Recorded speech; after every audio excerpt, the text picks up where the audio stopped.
Okay. Oh, here it is. How's it going, you beautiful people? Cobalt GM, and we're about to start session 2 of the tabletop role-playing game. I actually had a brain fart. I forgot what we were playing. The tabletop role-playing game Esper Genesis by Alligator Alley Entertainment. Before we begin, let me introduce my players. We have the beautiful Dark Lovely. Hello. Playing our Kesh Princess Aura. Next, we have the awesome Alloy. Alloy. Playing the Ashen Forge Warrior Argus. Next, we have the magnificent Master Draco. Rar. Rar. Playing the Volda Hunter Ryland Bravestride. And we have the terrific Tonto Tomahawk. What? You're too powerful again, dude. Yeah, dude.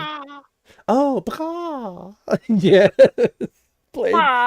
There it is. Perfect. Playing the fire-blooded Prometheus Sagaricio. If you do not understand the chicken reference, check out the previous session. The chicken was wild. Yeah. And normally we have the Titanic Typhoon 44, but he will not be joining us today, but it's going to be all right because the story is going to roll on. Also, I want to give a special shout out to Steve, Licia, Justin, Riley, James Nash, Scott Wadsworth, Aaron Cameron, Matt Click, and everyone at Absolute Tabletop. Awesome people. Check out their channels, check out their games. They put out Mega Hack and Aether Nexus, which is soon to come. Herbert Donald and his team at Roll20 Dad and Aiden. Don't forget to like, comment, and subscribe. And now that things are set, which one of our awesome players is going to grace us with a recap of session 1? Who wants to do it? Gonna be fast. Well, someone give me a roll of 1d4, as a matter of fact, actually. We'll let the dice decide. Why can't it just be fast? What do you mean? Oh, that's what he said? Can it be fast? Of course you can give a fast recap. Okay, cool. Mm-hmm. Pretty much I believe we started on the ship. We had some shenanigans. Umbra morphed into a full-size displacer beast. A Promethean girl, I can't remember her name, showed up, and he was giving Remus a hard time. Yes. But pretty much. I can answer that. Ooh. What's her name? It's what? Caridia? Gradia? Yeah. Carita. Yeah, granddaughter of Archidicus. Yeah. Yeah. And that is why she showed up, was to find said grandfather, and they're supposed to be meeting up. We had a big heroic ceremony planned. Mm-hmm. And we had to do a shopping trip on that for clothes. Dark Lovely, or Aura, and Ori had a lot of fun dressing up the Sentinel Remus and the depressed Fauna Hunter Raylan. Wait, the oppressed. Wait, what were you? Depressed. Okay. Because I had to wear fancy clothes. Yes. And a bell. Mm-hmm. And a bell. I'm a vicious hunter. Yes, you are. And I went so low, putting on a cat bell. I forgot about the turtle that we came across, and that happened a little bit before the morphing, and then a chicken showed up that the people regale. Mm-hmm. And we had no clue what to do with it. Mm-hmm. Some sort of famous chicken. Yeah, the chicken, a very ancient being of what was Earth. Was it Terran now or something like that? It's Earth to Earthlings, and it's Terra to pretty much every other alien. Yeah, Terra. After the shopping and stuff, taking chicken, we go to our heroic ceremony as we're getting badged. Cutlet's wife tries to do a assassination attempt through a Esper fight with Aura. actually went pretty well. Aura kicked ass and was able to subdue. Yeah. And she is going to be reformed. The wife is going to be reformed at the Kashian Temple. Mm. Okay. Pretty much after that, he's not here, but Archer had a moment where his I want to say employer Mm. has let him know that Mhm. he almost got assassinated. Yes. Yes. He also almost got assassinated. Yeah, he almost got assassinated at the beginning. Got out of that, but his employer's pissed off, and the buyer is supposed to show up for an ancient artifact that he's already passed on to Aura, Mm. Yeah. and that's where we're at. Well, a little more happened, but who would like to fill in the gaps? I let my inner voice take control, and he got overly perverted against Silva. And Oh yeah. That went horribly. No mean doesn't mean no to him. right? I tell him No he could means just use try my mouth, harder. and he goes all handsy. Yeah. And he really upset her doing that. And Remember, me. people, I'm consent is pissed. sexy. Yeah, Mm. I'm pissed. Most definitely. Most definitely. All right. Anyone else want to add anything? Let's see. The turtle apparently floats and Ah, has yes. It's a space likes turtle. yeah, space turtle, and he's hanging around Sagarucio because Sagi healed him up from Mm. his blaster marks because someone decided to be an asshole to space turtles. Well, they wanted to make space turtle soup. Ah. Yes, you make turtle soup. Oh man. Don't get And me then, started. don't get you started on Uncle Phil TMNT. Come on now. or the shredder in that sounded like Uncle Phil. Yeah. It was. Tonight I'll be dining on turtle soup. He did so many voices. And then the egg that we got from the warehouse Oh. shenanigans has now started to potentially hatch. Arcadicus is going crazy. He's like, it's growing. Yes. Mm-hmm. So Got some true. mad scientist vibes going on there. Yeah, just a smidge. There's a smidge of mad scientist vibes. Just Oh, a they're going to smidgen there. absorb the ship. Well, We'll find out. most definitely. All right. Wow, everybody helped with the recap, and I appreciate that. Of course. So if that is going to be the case, Brave Stride, Argus, Sagristio, you're going to be starting off with 2 inspiration. Yay. Most. We Oh, will. heavens, not that again. All right, but let's go ahead and get today's session started. And we are going to actually pick up with Argus and Sagaristio. Oh boy.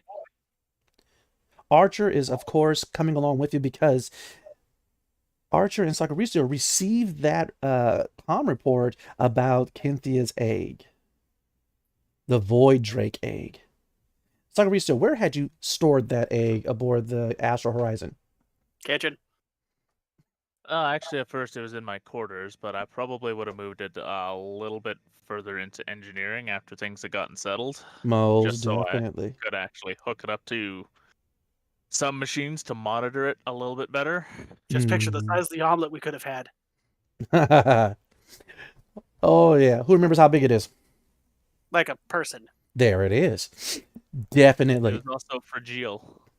Yes, it was. It was very fragile. Fragile. You've been hanging out with UPS a little bit too much. All right. Nothing against UPS drivers. All right. Because Lord Oh, no, knows- there's plenty against them. Oh, no. Nothing against them. All right. I don't need them throwing packages at windows again. Hey, All right. Yeah. What's the chances they know it's going to be you?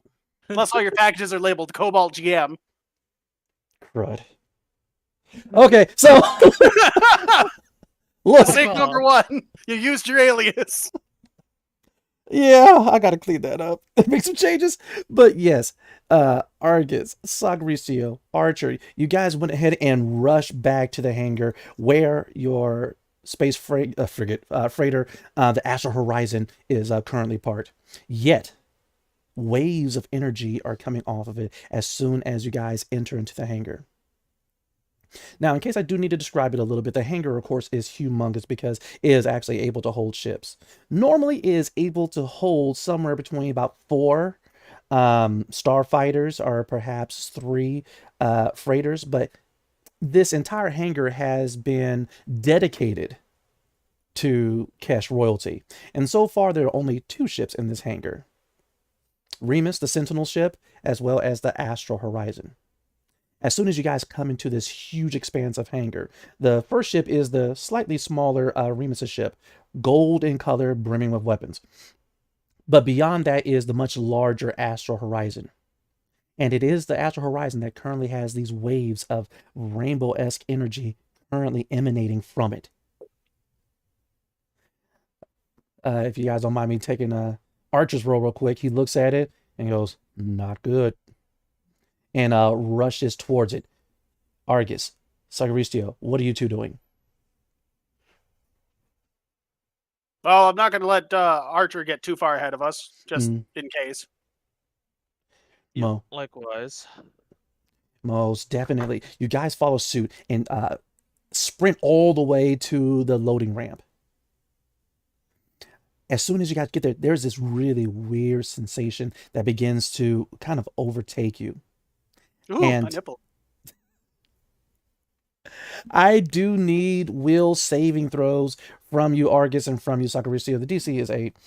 You mean wisdom? Sorry, wisdom. What did I say? Will. Will. Ah, so many systems, so little time. But definitely. Oh, hey, this the Dark Lily rolled at 1d4. She would have been stuck doing recap. You escaped that one. But all right. But yes, as soon as these waves begin to kind of wash over you, you do feel something kind of touch the surface of your consciousness. But you two power through. Barely. It stunned you for just a sec. Yeah, oh man. Argus with a 9. Sagaristio with a 15. You guys stop for a moment, and Archer manages to get a little bit ahead of you as he rushes into the Astral Horizon and into the cargo bay where Cynthia's egg... Sorry, you said engineering, correct, Sagaristio? Yeah. Awesome.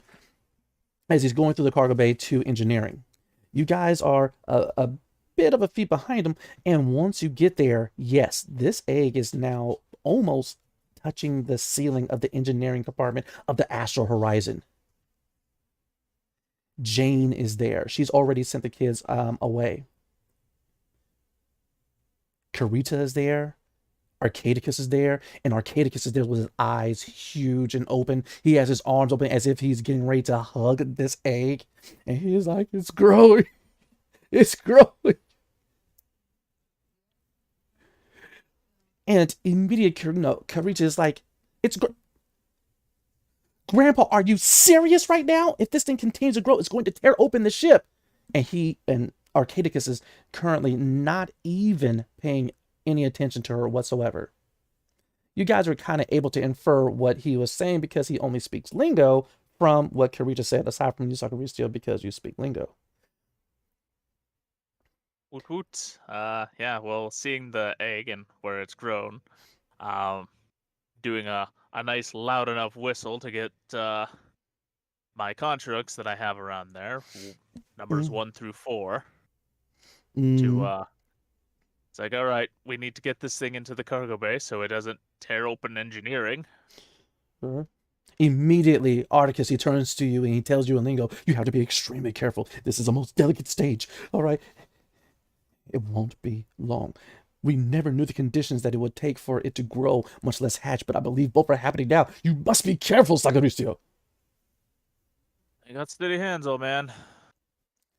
Right. They are constructs, after all. With that, So, go ahead. at that, I'll make sure to direct them to each grab a side of the little platform it's on to get it onto a nice levitating dolly, I guess, Uh-huh. to take it over into the cargo bay. Most definitely. I need a check from you. You could go ahead and do either straight dexterity, or you can use computers. Yeah, we're gonna go with computers because that actually has a bonus in it. Sound good. All right. While you are maneuvering your constructs into place to transport the He's egg, fine. 19.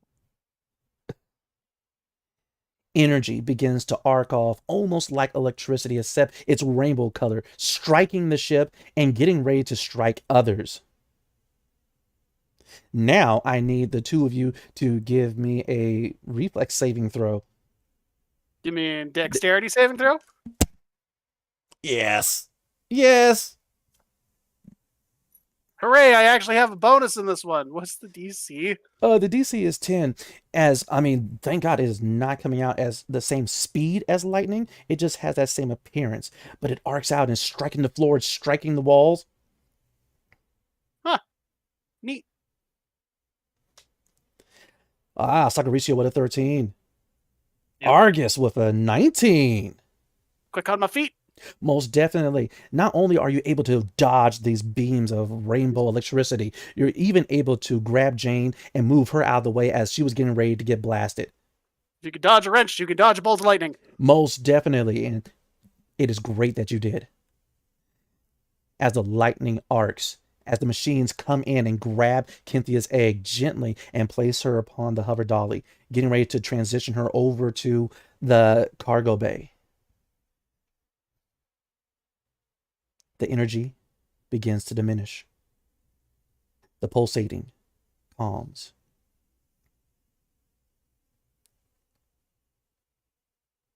Well, you don't see that every day. Upon saying that, Jane explodes from your arms, Argus, and she rushes over to Captain Archer. And she's like, Jonathan, wake up! He is laid out on the ground, as is Carita. For some reason, Arcadicus does not care, and he is simply following after the egg as Sakaricio's constructs are taken into the cargo bay. But Carita is laying on her back, currently spasming. Her eyes are wide open, and there's no white in her eyes. There's no color of the irises. There's not even a pupil. It just looks like the cosmos has filled up the entire scape of her eyes, as is the same for Jonathan Archer. Jane is currently shaking him. She's like, Jonathan, all right, snap out of it. Somebody help! I'll look at the constructs. I'm like, you keep going to the cargo bay, get it somewhere safe. I'll meet up with you there. I'm gonna quickly go over to Archer and I'll look over at Argus. Can you get Carita up as well? Prop her up just enough there. Yeah, sure. Just give me a second. I'm going to call Tana. She might have an idea of what to do here. Mm-hmm. At this point, I'm going to make sure that Archer is stabilized. Are you going to be utilizing one of your forging talents? Well, techniques? It's a prime, so Coolness, even better. Which one? Stabilize. Oh, okay, that explains it a whole lot now, doesn't it? I'm going to stabilize them. What are you going to use? Stabilize. Stabilize. The spell of the same name. All right. You know what? I don't understand. Help me understand this stuff. But yes. Well, you see, I touch him and make sure that he's stabilized at 0 HP. Careful. You got to be careful about touching people. There is a consent thing. It's Esper Genesis. It's the future. Right. Whether unconscious, it's granted automatically. Yeah, some things have changed. All right, but yes, Sakaristio, you slide over to him, you prop him up, you kind of have to push Jane away just a little bit, and you see she's not tripping like she usually would. You remember the days when she would have pulled Jonathan away from you because she didn't want you touching him because of you being a Promethean. but now she just cares about you helping him. Immediately, your cybernetic arm opens up. Various machines fly out of it and attach to the temples and chest of Jonathan Archer. You're beginning to get that information back, but as you're trying to read and understand it, Argus, you prop up Karita, as well as activating your comms to contact Tana, correct? Indeed. Immediately, she hops up onto your hollow, and she is like, what is going on in engineering? All right, these readings are insane. Engineering now, here. Okay. All right, she didn't even turn off her comm. You see her like running in the hologram in front of you. I'll turn it off. All right, just before you click it off, you see she trips and it cuts off. All right, outside of engineering, in the corridor, you hear bump, bump, bump. Ow! Faster! Okay. All right, she finally gets to engineering and she goes, "What happened? Wait, wasn't there an egg in here?" Yes, egg, lightning, haired people. Okay, and immediately she takes out her scanner and she waves it around Karita. Okay. Good-o, bad-o, YK. Okay, I have good news and bad news. Which one do you want first? Bad news. Bad news is I'm not reading any brainwaves. Then what's the good news? Their bodies are perfectly fine. They're alive, but their minds, their consciousness is elsewhere. Are they stable? Do we need to hook them up in the med bay or something? Like, come on, girl, I need more information. Yes, their bodies are fine. Their bodies are going to live for now. We have a little bit of time before their body catches up with the fact that there's no mind in it. And once that happens, they'll begin to die. Oh, well then, let's get them to med bay now and, I don't know, drug them up. Something. Oh, but this is fascinating. This is the same energy that actually comes off of that phased beast. But Tana, we need to help them now. well, you're the big Ashen Forge, all right? Look at me. I'm tiny and cute and adorable. I don't do the heavy lifting. That's true, but you know the medicines, right? Yeah, I know the medicine's relatively Then okay. scamper to the damn medical bay. I'll meet you there. I don't scamper. I run like a grown person. Barely. Yeah, with that, she goes running on. I'm an adult. But yes, I'm assuming you got to go transport Archer and Karita to the infirmary, correct? Correct. Yep. And I'll take the burden of lifting up Archer myself with Jane probably following closely behind. Oh, she definitely is. As soon as you guys leave engineering to go down the hallway to the infirmary, Jackson is there, and he's currently holding his sister, Jill. And Jackson's like, Saga, is my dad going to be all right? He's gonna be fine as long as his mind doesn't wander off too far. His body's fine. In fact, he's probably healthier than ever. It just, whatever happened with that phase beast kind of caused something.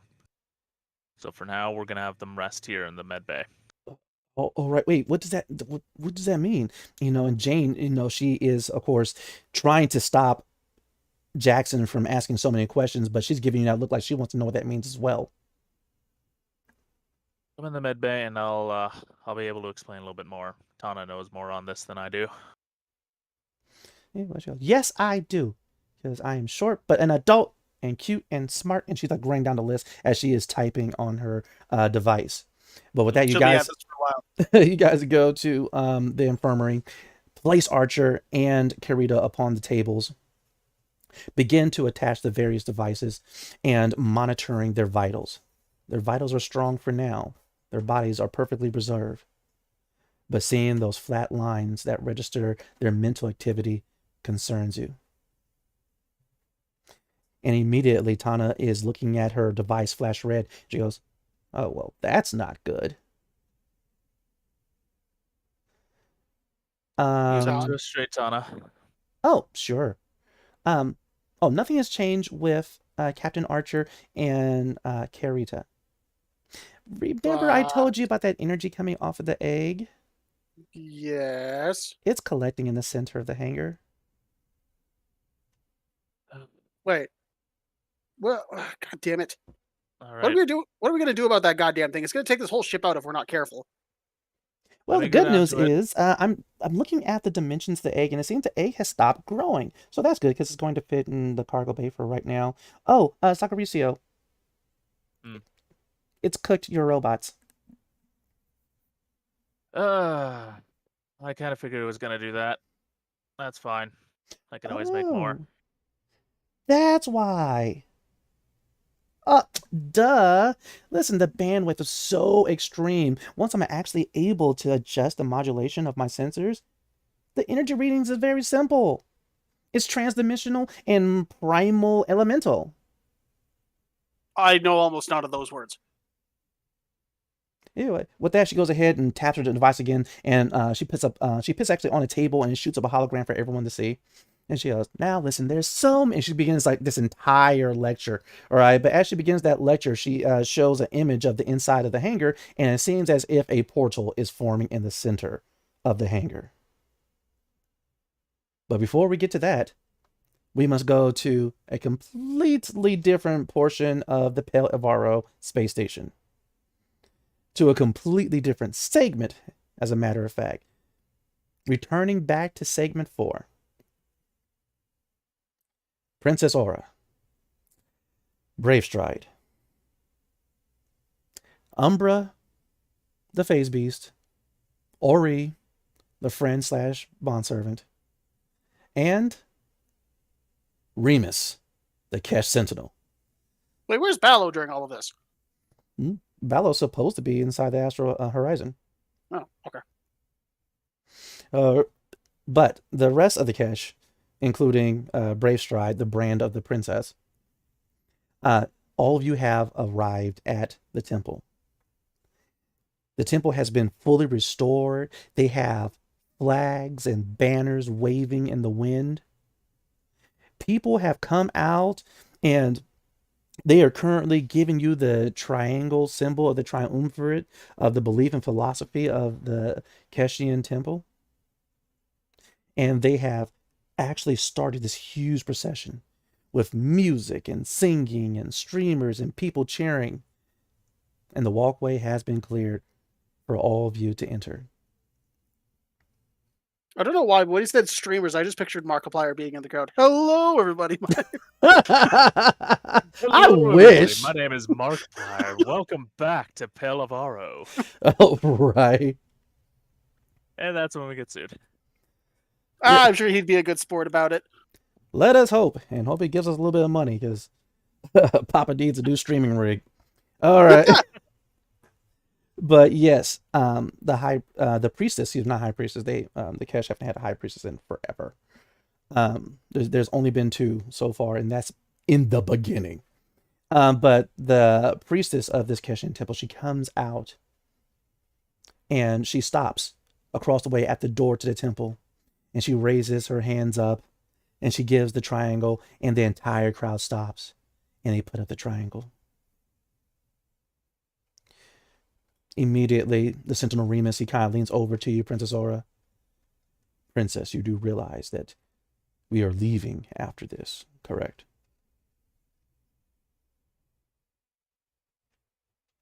Yeah.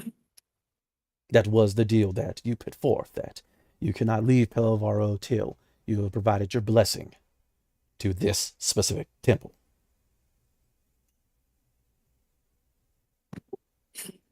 Yeah. And so I'm merely reminding you of your, and immediately Ori, she kind of gets in between you two. The princess has heard what you said, and she understands, she accepts. Nothing more needs to be said, Sentinel. And he looks at her like, if you weren't her friend, if I recall the tradition, Sentinel, it is your duty not only to protect, but to escort and to be her herald. Well, if you remember the traditions, Bont's friend, it is either the Sentinel or the brand who is to be her herald. And with that, Orishi kind of like bites her lip a little bit. You are correct, Sentinel, but it is upon the decision of the princess. Princess Aura, your grace. Who would you like to announce your coming? Your brand, Rylan Bravestride, or your sentinel, Remus? And she's kind of like gesturing towards Remus. Remus is like, I am a sentinel. I'm a protector. I'm a defender. Remus, I think for the sake of your professional development, I will have you announce me. Right? You see his his eyes kind of flare, and even though he has said nothing, you have a bit of a connection with him mentally, and within his mind, you're able to hear him go, "No!"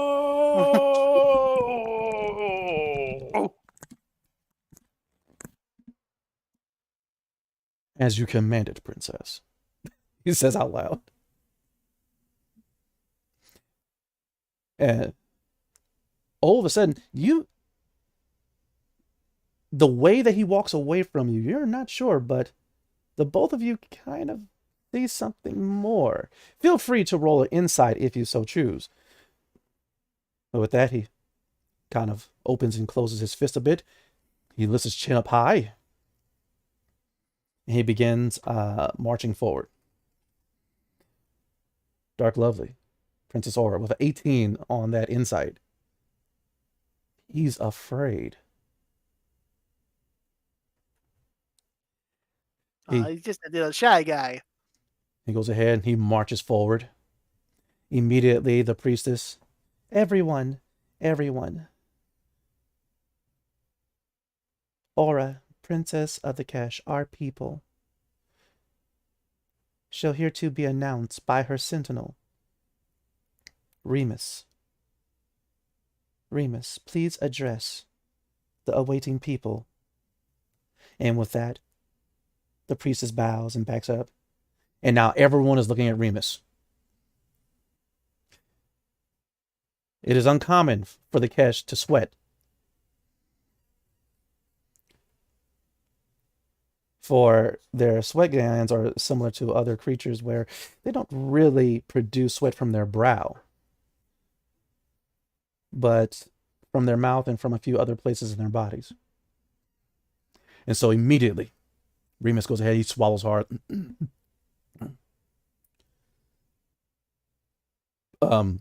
Everyone, I am the Sentinel Remus. And this is Princess Aura of the Kesh, of us, of our people, the princess of our people. One guy in the back, he's actually tearing. He was like, I'm part of the faith. And you too. And other sentients. Whoever subscribes to the Triumvirate. She is your princess. And she is here.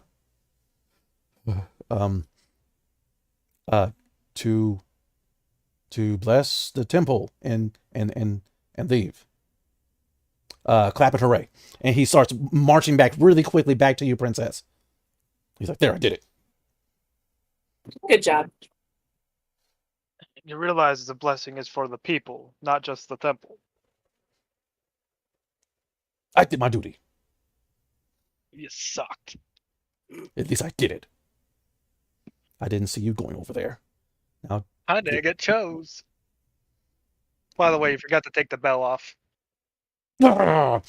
he's like, ting, ting, ting, ting, ting. He's like trying to rip it off. And with that, he goes, Princess, I believe it is time for us to enter the temple so that they are able to do the ceremony. And as you guys are marching in, Remus makes sure to tell you, Bravestride, you may be her brand, but know this. I hate you. Likewise. I hate you harder. I don't think you understand Avelna's grudge. I care not for the scratches of kittens. And a crying of a cache is all I hear. I am a sentinel, and we do not cry. We persevere. Is that a wet spot on your trousers? Oh, and he's like looking down, like, oh no. I just walk away. But with that, you guys enter the temple, and immediately people begin taking their seats. There is this hushed excitement and anticipation. Immediately, several of the Keshin women, they arrive in their orange robes. They line up and they begin singing the song. You take your place, Princess Aura, in the center of the entire building. It is a pyramid, and right now they actually have funneled light directly in from the center, reflected so that it is shining down upon you. In one corner is the statue of one of the ancient Kesh, wielding a sword. In the other corner, another statue of a Kesh wielding a shield. And in the corner that's directly in front of you, yet behind the priestess and the Kesh that are getting ready to sing, is the last of the statues, and this one holding a spear.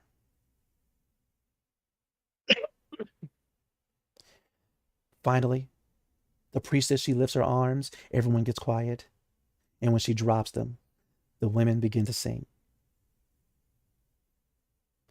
In the temple of the triumvirate, a princess stands, her heart elate. Her words of blessing fill the air, hope and peace beyond compare. Then all of the rest of the Kesh and people that are in attendance, immediately they strike up. Bless the triumvirate temple. Let its light shine ever bright. May its wisdom guide us always, through the day and through the night. The women continue. The princess speaks of love and grace, of truth and honor in this place. She calls upon the ancient ones to bless the faithful daughters and sons. Once again, the crowd strikes up. Bless the triumvirate temple. Let its light shine ever bright. May its wisdom guide us always, through the day and through the night. Finally, the women sing. May the temple walls stand strong. May all who would do us wrong. May its teachings echo clear for all who seek to know and hear. And lastly, the people say one last time, bless the triumvirate temple. Let its light shine ever bright. May its wisdom guide us always, through the day and through the night. And with that, they all stand up. They give you the triangle salute.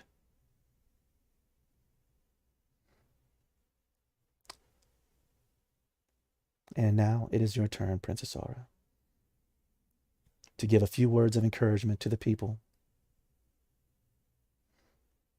You notice that they are all waiting anxiously. You feel the pressure. Ori gives you a refreshing smile. On your side, you see the Sentinel Remus.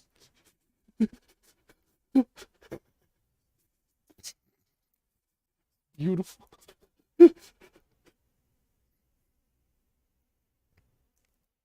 But what do you say, Princess Aura, to those who worship the triumvirate, to this temple? I welcome you all, my kin, to this celebration of our perseverance.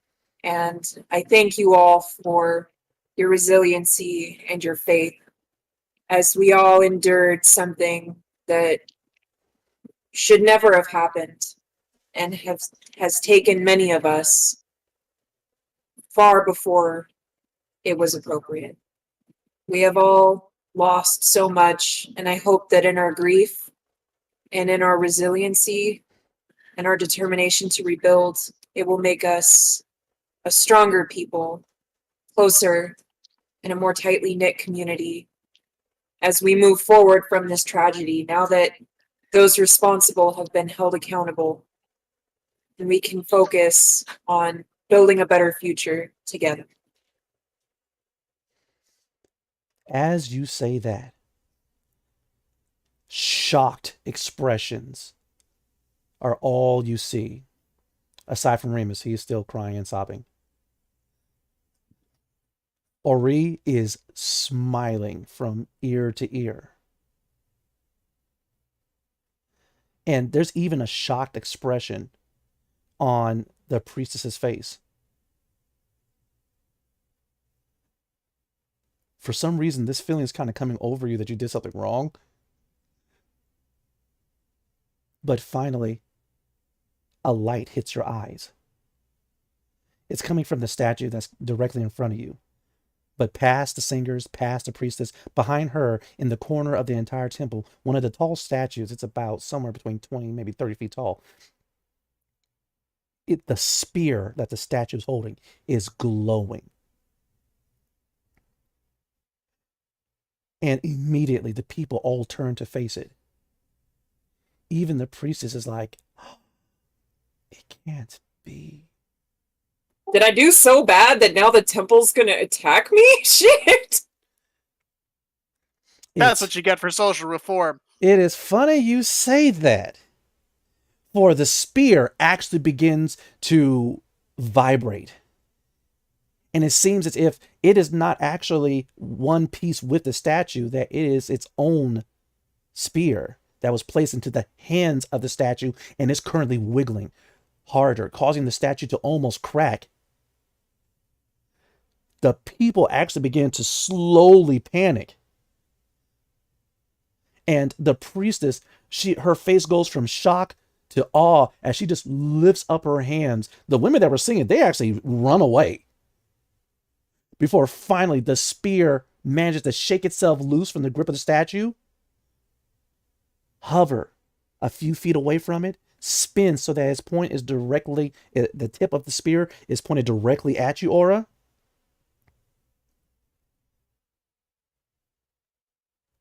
And it flies directly.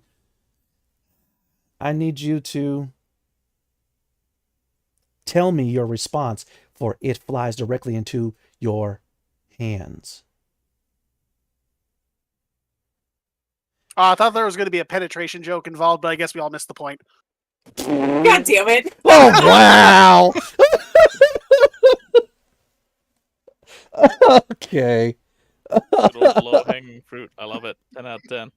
Oh, wow. But yes, Aura, this golden spear with a triangle-shaped blade at the very end is currently resting in your hands. You feel power emanating from it. And for some reason, it is balanced no matter where you hold it or how you hold it. Almost as if you're able to utilize graceful movements more than forceful thrusting in order to get the most from this blade. I'm gonna do a lore check for this weapon because this looks like a relic. Ah, you're right. Go ahead and give me that dice check. That lore check.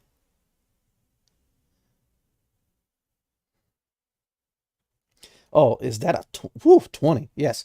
With a 20. Yes, this is the Core Forged Tri-Edge Spear of Leadership. This is what one of the first believers of the Triumvirate used to lead the forces against the darkness that wished to consume the Kesh.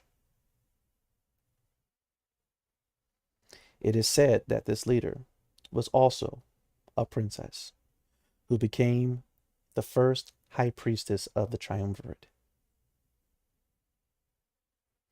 The statue before you that was holding it is not even of the first high priestess, but of the second and last recorded one.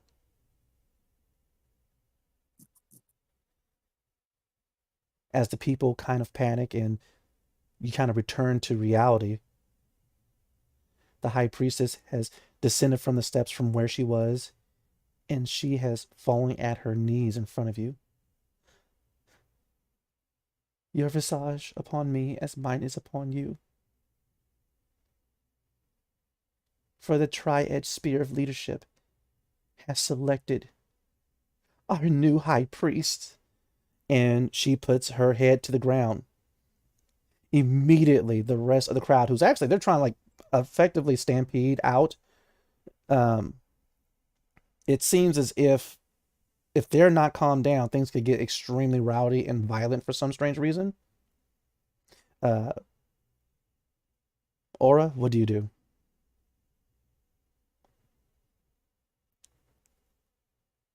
All right.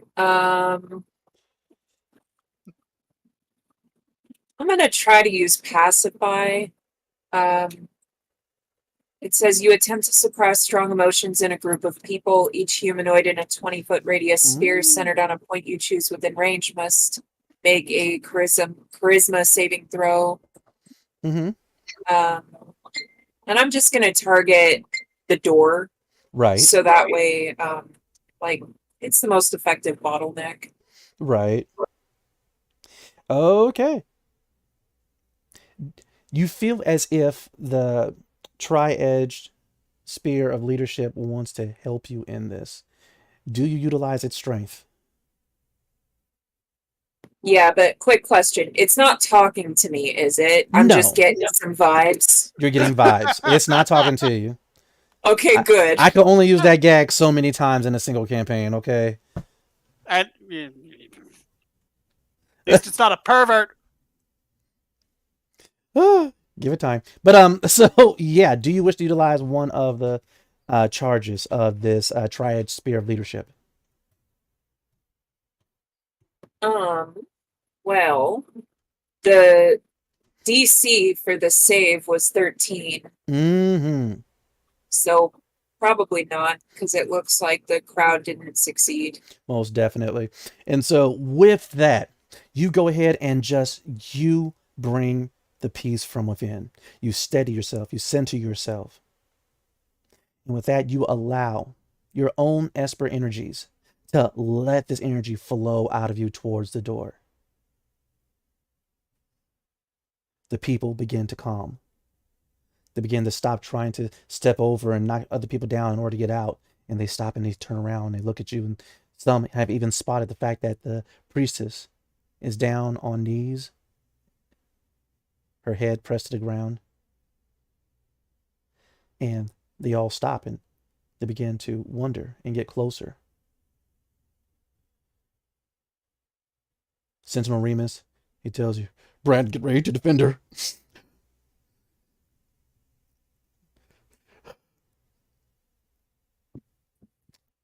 And with that, as the people gather around and circle you, they stop, get down on their knees, and place their heads upon the ground.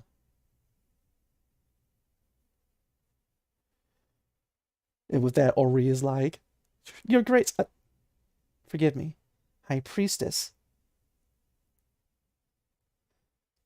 You're the third High Priestess of the Triumvirate.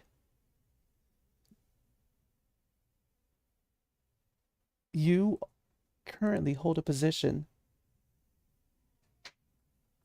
on equal with the king, your father.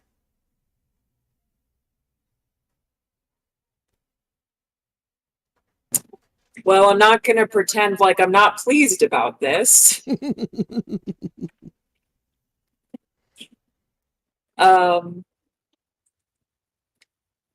Everybody, I appreciate your support, but right now it's a time for celebration, not humility. So everybody rise and let's be one together in our joy. Right. And with that, they look up and they're like, the High Priestess commanded us to celebrate.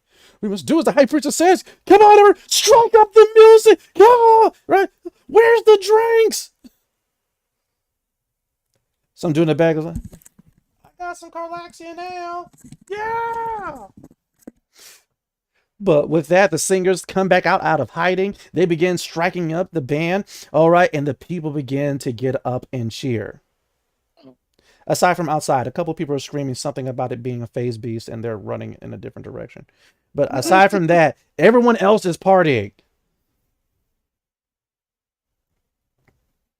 Brave Stride, you are able to actually feel the enjoyment of Umbra because now she's big enough to chase people around, and it is hilarious. Okay, just don't kill anyone.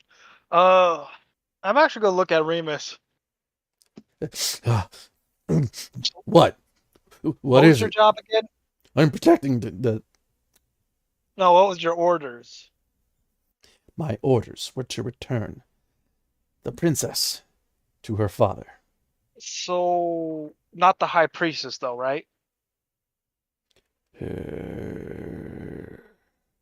She is both.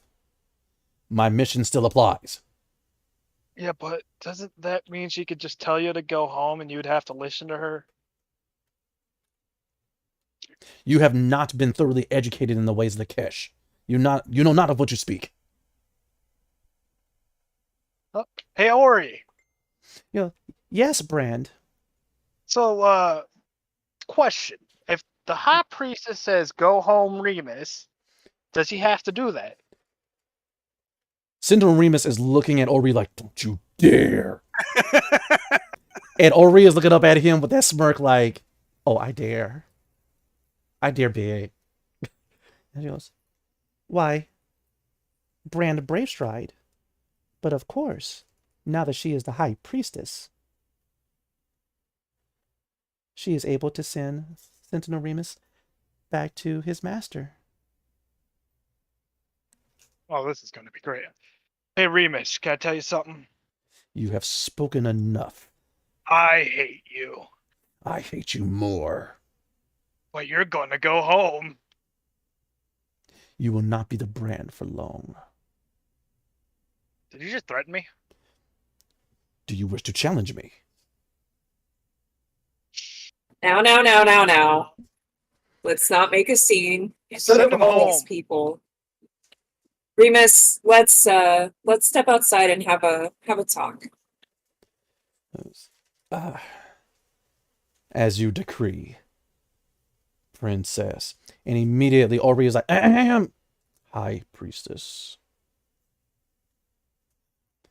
And with that, of course, he follows you outside, Princess Aura. He looks back at Brave Stride. I hate you more.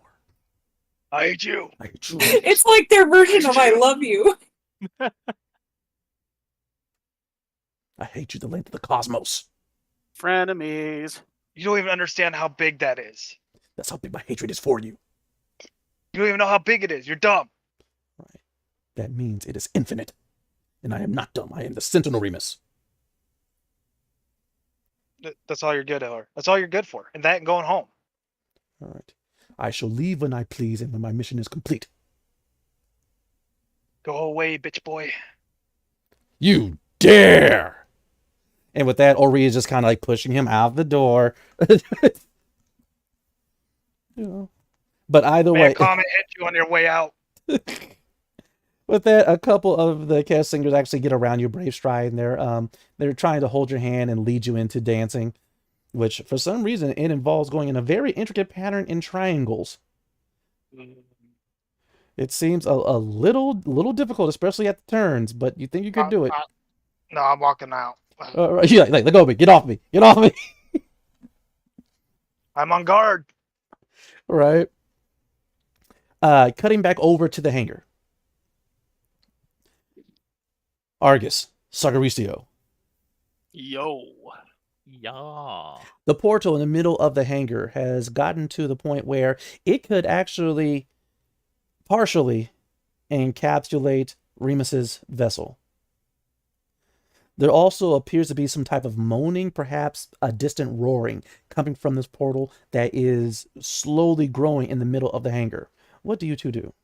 I've looked into the abyss and looked back, and I'm scared. And part of me wants to just watch Remus's ship just disappear, but The portal can consume it. It's fine. How are we supposed to get rid of him if he doesn't have a ship? I mean, we can always jettison him from one of the escape pods, I suppose, but that's going to take him a long time to get home. Well, and then we also have the princess to get past on that one too. I doubt she'd let us do that to him. Also, Yeah. are you guys looking at this from inside the infirmary, looking at the hologram that Tana's putting out, or did you guys go outside? Looking at it from the hologram, and then Yeah, I'm not too crazy about getting close to that thing, if I'm being honest. Oh, no problem. I'm probably gonna have to go out there anyways. But Best of luck. yeah, give me a second though. I'll make sure Tana gets a hand here. I'm gonna get on the comms. Hey, Free, are you there? With that, yeah. What's happening? What happened? I fell asleep. Yeah, Yeah. I need your help down in the infirmary. Captain Archer and Krita, one of my people. The situation happened on the ship, and they are currently indisposed. I would like you to just come give Tana a hand, making sure that their vitals are okay, and just generally look after them. No, Okay. that's what that feels like. I'm coming. I'm coming over, but I just wanted to say no just one time. No, you're entitled to it. I- So, but the captain is currently indisposed, so Oh, Captain Archer's hurt? he's not hurt per se, but let's just say some. I think he's sort of- brain dead. some Oh, cosmic, no. Voodoo happened, so yes, he is. All right, I'm on the way. No, I'm not. No, I'm on the way. I just want to say it again. And with that, he gets off the comms. All right. You hear him Yeah, after that rushing from his conversation- quarters. Yeah, after that conversation, I'm not feeling as confident anymore.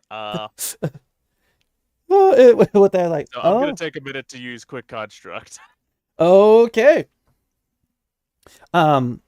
Free/Balo, he appears and immediately he begins trying to help Tana, mostly because they're roughly the same size. But Tana's like, no, wait, no, I am reading. Look at this. Look. Okay, first, okay, Balo. Okay, I forgot. You're simple. So let me break it down.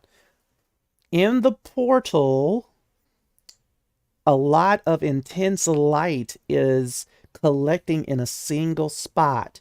So I think that light's going to come out soon. And Free is just looking at her. No, it's not. Yes, it is. I have the readouts right here. I just want to say it. Okay. What do you need to do with the people that are hurt? Oh, they're fine. We have them hooked up to various stems and whatnot. They'll be okay. I mean, for now. Then they'll die later. If their minds don't come back, wherever their minds are. Tana, optimism. Right. They're going to be perfectly fine, Balo. And my name's Free. But what if they're not? Well, she's on her own. Let's go deal with this. Once I get that construct up and running, I'll give them specific orders. I'm like, all right, Mm-hmm. see these two? Make sure that they are okay. I'm pointing to Captain Archer and Krita. Make Mm-hmm. sure they're okay. Make sure their vitals are fine. Keep up to date on any sort of readings that this one, and I'll point to Tana, comes up with.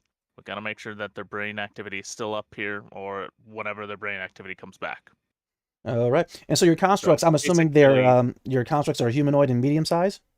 Yes, Awesome. Is this a forging technique? it is a forging technique. Nice. Prime one, or is this leveled? Rank 3. Nice. And you've created two constructs? I can only create one at a time. Okay. Okay, so you've created one then? Yes, I created one for right now. Okay, got you. Awesome. And it'll be active for the next 24 hours. Sounds good. What does this construct look like, if you don't mind describing? For this one, it's going to be looking more like a medical construct at this point. Mhm. So it's going to have some slick features, going to be very pristine and clean and sterilized. Sounds good. Sounds good. I picture the Doctor droids from Star Wars. Right? Which ones? That's kind of... yes. Yes. Okay, fine. Okay, so but yes, either way, it's definitely treating them in nods, and immediately it gives you a little holographic readout of everything that is happening. So you're able to just look at your arm and know exactly what it knows. Perfect. Yeah. Then I'll look Mhm. over to Jackson and Jane and the rest of the family there. It's like I'm gonna go check in the hangar bay, see what's going on there. Anyway, finally, Jane, she wipes her face. She goes, "You're right. Okay, listen up. Sacaricio, Argus, first off, thank you. Second of all, here," and she gives you guys an additional scanner. All right, I want you to get close, but not close. If you feel any type of suction force, keep your distance. If you don't, we need better readings, so I need you to get those. Tana, it's synced up with your scanner. All right, the reading's going to go to you. I need active information about that portal. All right, Jackson, help the robot. Do not get in its way. She goes ahead. Jill, once you go to your room, remember what we taught you, and in case of emergency, okay? He goes, "Yes, Mom, but is Daddy going to be okay?" "Daddy's going to be okay." All right. She goes ahead. She kisses Jill's head and puts her off, and then she goes, "Wait a minute. Where's the lizard?" Last I checked, he was in the hangar bay. I'll go see if Nathkar's alive. Okay, so Argus, Sagaristio, you guys go ahead, give your nod. I'm assuming you guys are going to leave out the regular way down the loading ramp. I thought we were checking on Nathkar. Oh, yes. According to Sagaristio, last he remembers, Nathkar was in the hangar, not inside the Astral Horizon where you two are. Oh, gotcha. Well, wherever he had the or cargo bay or wherever it was, wherever he had the combat Simulator, yeah. Oh, well, yeah, the combat simulator is inside the Astral Horizon's cargo bay. Yeah, that's what I meant. Like that's Okay. the last where I remember him being. Oh, no problem. All right, so you guys rush down to the cargo bay inside the Astral Horizon. And Nathkar is still there. He is completely wrapped up, literally, in this inside of a column of virtual information as he is messing around with the code of the combat simulator. What do you guys do to disturb his concentration? You better not be making that shit harder. What are you talking about? I two-hit killed that thing. Stop reading my notes. All right, what do you guys say to Nathkar? Ah! So you scream at him, and he goes, "Ah!" And he kind of like accidentally rolls out of the column information that he was using to program the combat simulator. And he gets Good, up. he's still alive. "What is your problem? I was in the middle of some deep work." Black hole outside. In fact, I lean down, grab his head, turn it over towards where the egg is with the black hole. "Oh, that's not good. Wait, that.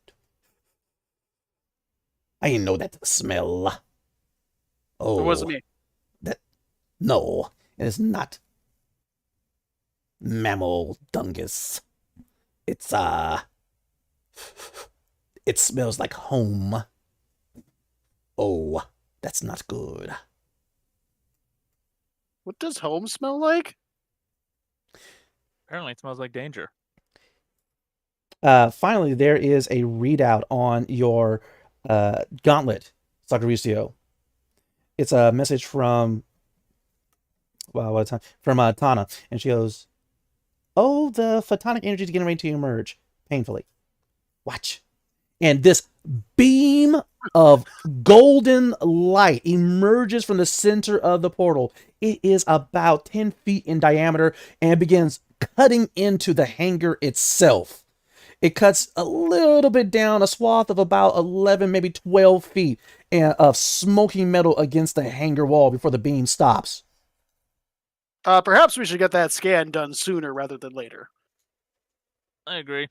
And now Blizzard Man, you're coming. No, I do not wish to go home. Now, okay, that I know that beam. I know that smell. Okay, I'm picking you up. Let's go. No, put me down. Put me down. No, all hands on deck. I do All not hands give on deck. consent. Stop it. While he's- My tail is in while the he's- air. While he's doing all of that, I'm grabbing the microfilament wire, wrapping it around myself, tying it, going over to Argus, and doing the same thing before I go and tie the end of it to one of the more sturdier columns. Right. On the, I'm bringing cargo bay. I'm bringing mine as well, just in case we need a little extra length. Got you. You guys are now anchored to the inside of the Astral Horizon. As you guys go down the ramp, the good news is, You know what? I'm actually going to tie this to Nathkar and then to myself. So we've got like a chain of people. okay. NASCAR is still wiggling on your shoulder. Put me down. Or put me down.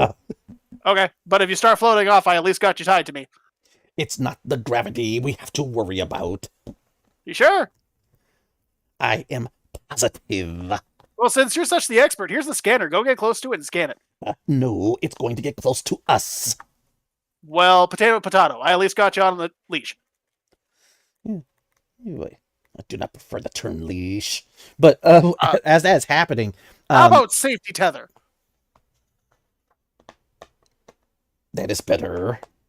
All right. Well, you're tethered to be in safety, so go do your thing. Wait, by myself? Do you even know what this is? Hey, you keep calling it home. I've never seen it before. You're tied to me. I'm tied to him. We're good.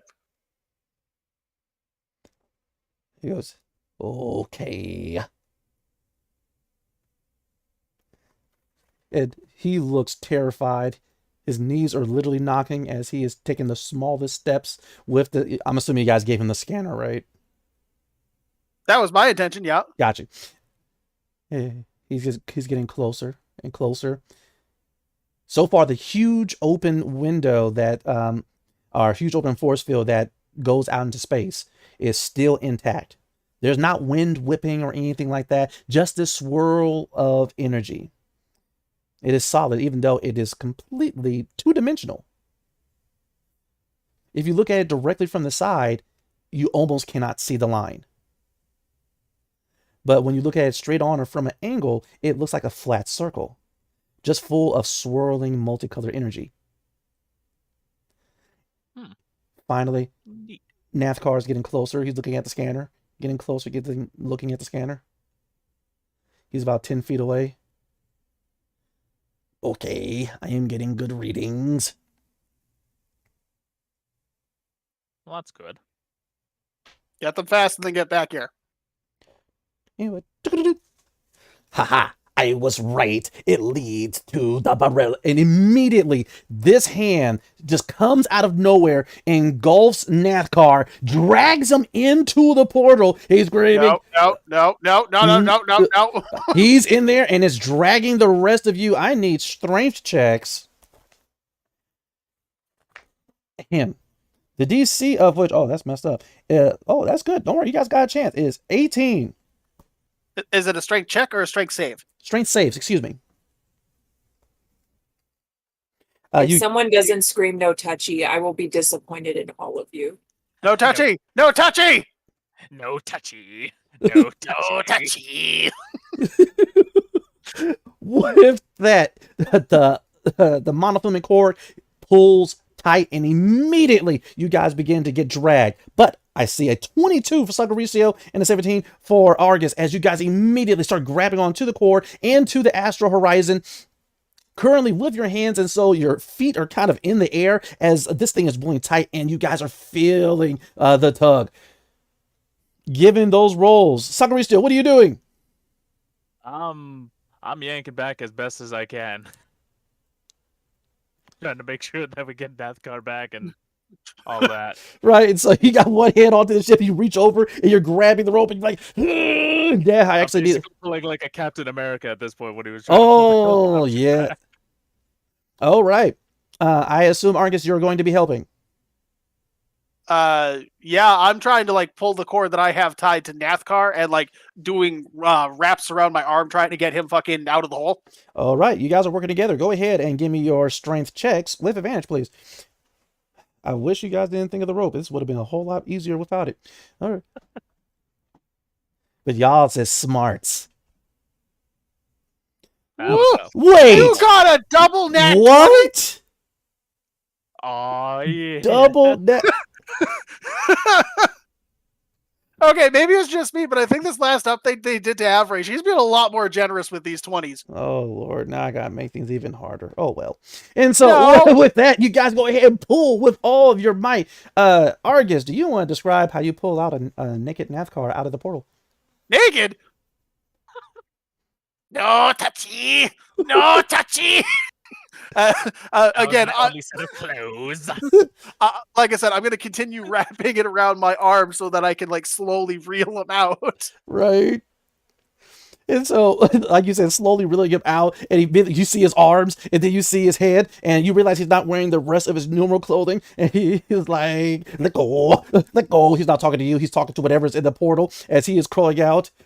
We must leave, my scales are showing. He stops, looks back at the portal. No touchy. I just can't call him. And finally, the arm comes back out. It is reptilian. It is scaled with these prismatic gems jutting out at the joints and out of the claws. Holy shit, is that NASCAR?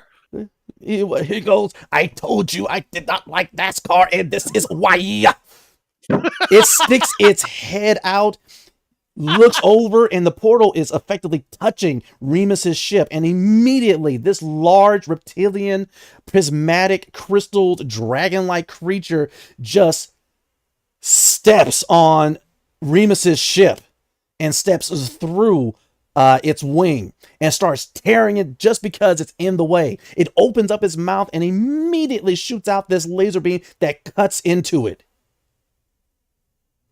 So anyone who has big guns, we could really use them right now. And so, At that point, I've seeing that, it's like, and click on the on my emergency communicator, and it's just gonna blink red for the entire crew now. Like, yeah, no, we need help. Woo, woo, woo, woo, woo. Wee woo. Wee woo. back at the Kesh Temple, where all types of party and revelry is happening, Princess Aura, you had to take the Sentinel Remus to the side and talk with him. What did you want to say to him? No, you didn't. Don't say that to him. Say something else. What the fuck did I? So I made the mistake of looking up a GIF for a black hole, and the first one I was not prepared for. We will talk about that later. Princess Aura. Yes, we'll talk about that later. Did you know the one I'm talking about? This is an adult family show. We will talk about it later. An adult family show. Fine, it's going in general. Okay, Princess Aura, what did you want to tell the Sentinel Remus? Sentinel, why exactly does my father want me back? Princess. Once the request hit the sim that you were looking for a man, immediately he was bombarded with suitors seeking deals, border negotiations, and simple desire for you, as well as, of course, your father's blessing for your hand in marriage, because it would lead to benefits for those politically minded. Once the threshold reached 200, I was dispatched to bring you in so that you can further, well, so you cannot further dishonor the family. So, about that, I wasn't actually looking for a man, I was looking for a bounty. The person who was streaming me was willfully misunderstanding what I was trying to say. As a princess, you must be mindful of all communications with commoners.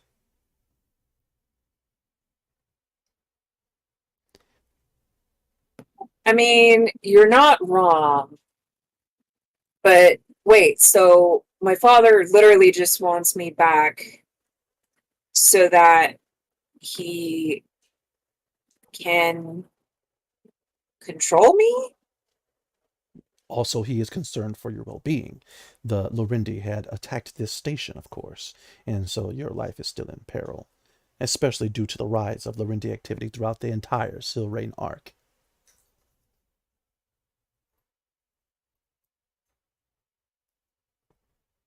Have there been any direct attacks? No, the Lorendi are playing it smart. They are decimating or occupying stations, independence, everything outside of the Silrain Accords. But for every planet they dominate, their military grows stronger, and they feel even more entitled as gods as they painfully convert people to worship them.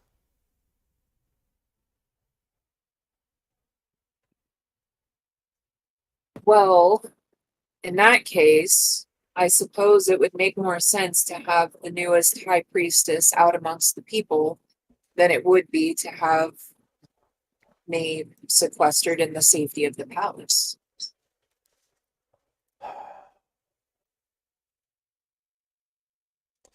It is the duty of the high priestess to rally the people, especially the triumvirate, in times of distress and trouble.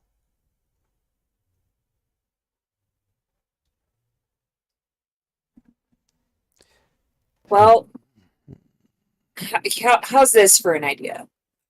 I truly think it would be a good idea for you to report back to my father everything that you have learned, because frankly, I don't think that he'll listen to me if I try to tell him these things, but he'll listen to you. You flatter me, princess.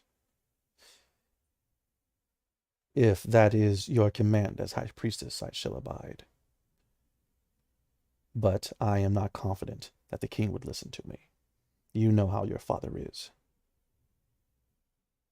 Insufferable. I cannot speak such of my liege. But I've said nothing. It is your command, princess, for me to return to the king with the report that you are not returning back? Well, not yet. Tell him to be patient. I'll come back when I feel like I have to. I'm not turning my back on the royal family with this new position, but at the same rate, being sequestered in the palace and not doing anything productive and relying entirely on him to fix all of this doesn't seem like the best choice for our people. I understand. As you have command, princess. I shall, and as soon as it cuts him off in mid-speech, Princess Aura, your communicator is flashing an emergency. His gauntlet is also flashing, and he looks at it. Pardon me, princess. My ship! Why is my structural integrity failing? What is happening? Fuck, and I'm gonna start running back. I'm gonna start running toward them. You go ahead, you take off.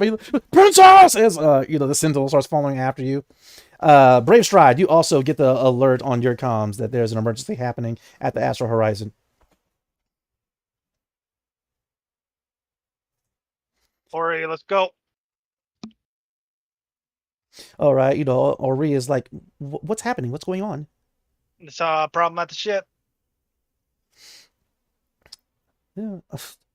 And when she turns and she sees Princess Aura running back and everyone's cheering and moving out the way, it's almost like Princess Aura's in the middle of like ending a marathon. Oh, right. They're like cheering her on and patting her on the back. Right. They have no idea of what's really happening. Right.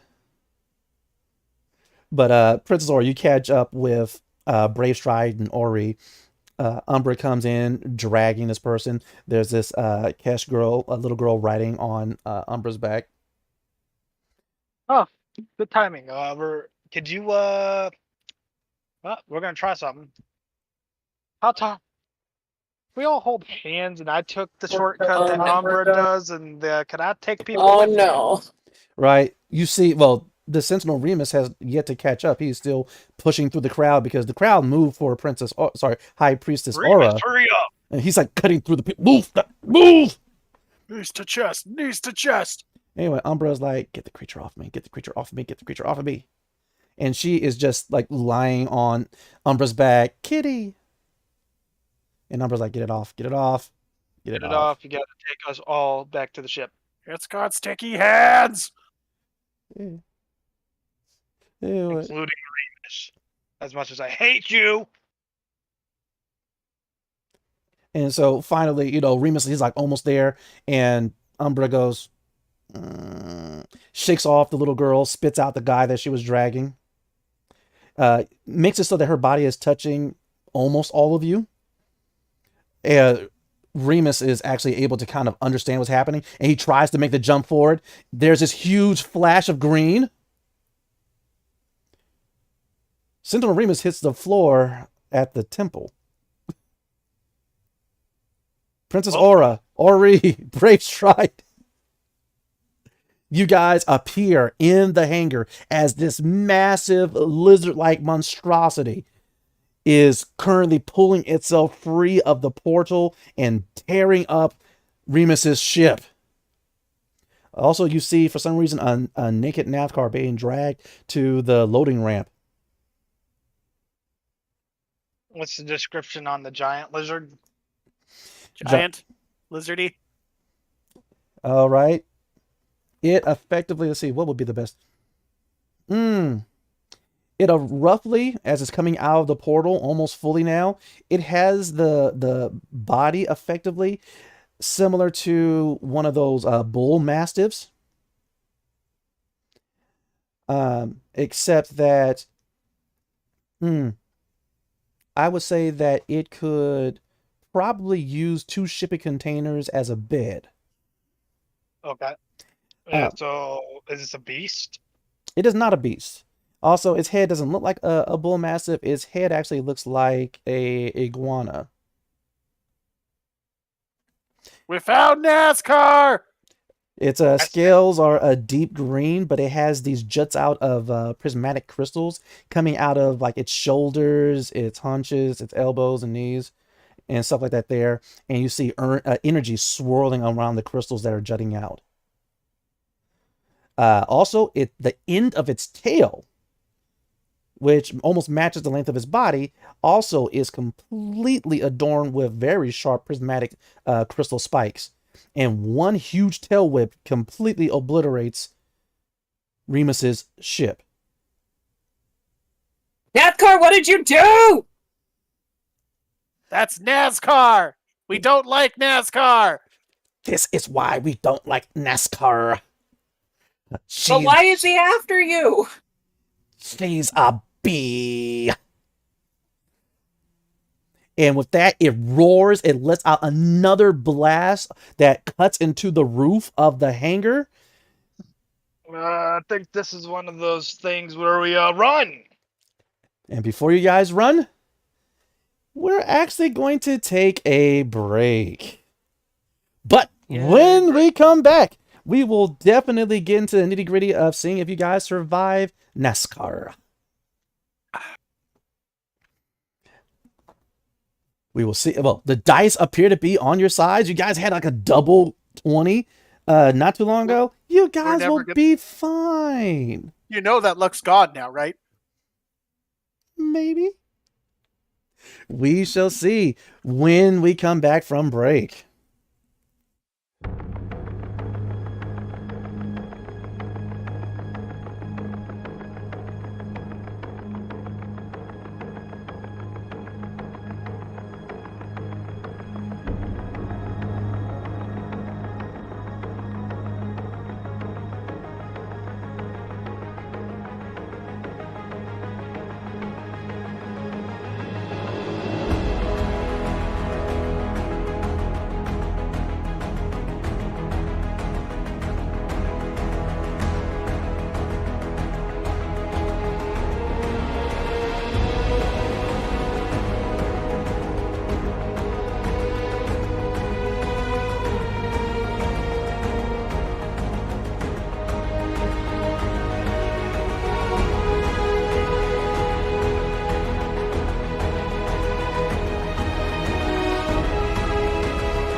Okay, and we are back, and we are actually coming back with initiative. Everyone, go ahead and give me your rolls.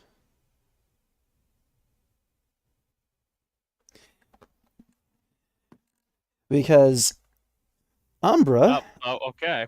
unwittingly has teleported you Stop guys directly in front of this massive lizard-like creature. Why do you keep taking all the 20s, bro? Oh my know. heavens, Sacaricio starting off huge with a nat 20 to start off with. See?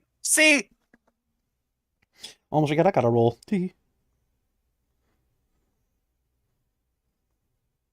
Oh, right. Some malarkey, I tells you.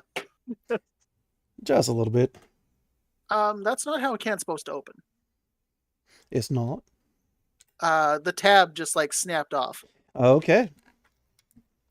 And so let's see what we got You will going not on here. deter me! Starting off huge, and first we have Sagaristio, followed by this monstrosity. You'll work. Ooh, actually, it looks like Brave Stride got the 19, and I'm going to give the ties to the heroes. So it's going to be Saga, Brave Stride, the monster. Then is going to be our illustrious Dark Lovely as Princess Aura. And effectively the same thing as first, we have Argus. Going last. But like previously described, the creature lifts up its head and lets out another beam of light. And it seems that all the crystals are now kind of shining this kind of golden light as it cuts into the top of the hangar, doing incredible damage and causing bits and pieces of metal to come raining down. Sacaricio, what do you do? Currently, you are 30 feet in front of this creature and is also 30 feet behind you to the wall. That also has a huge cut into it somehow. Oh, man. Well, I think what I'm going to do is I'm actually going to move up to Argus, get up behind him. Okay. As much as he's probably going to hate it, I'm going to kind of use him for cover, but I'm going to... Why quickly- does everybody do this? Because you're going to like what I'm going to do. You big. The good touch? Yes, the good touch. I'm giving you Cortex Link. Ooh, the tingles.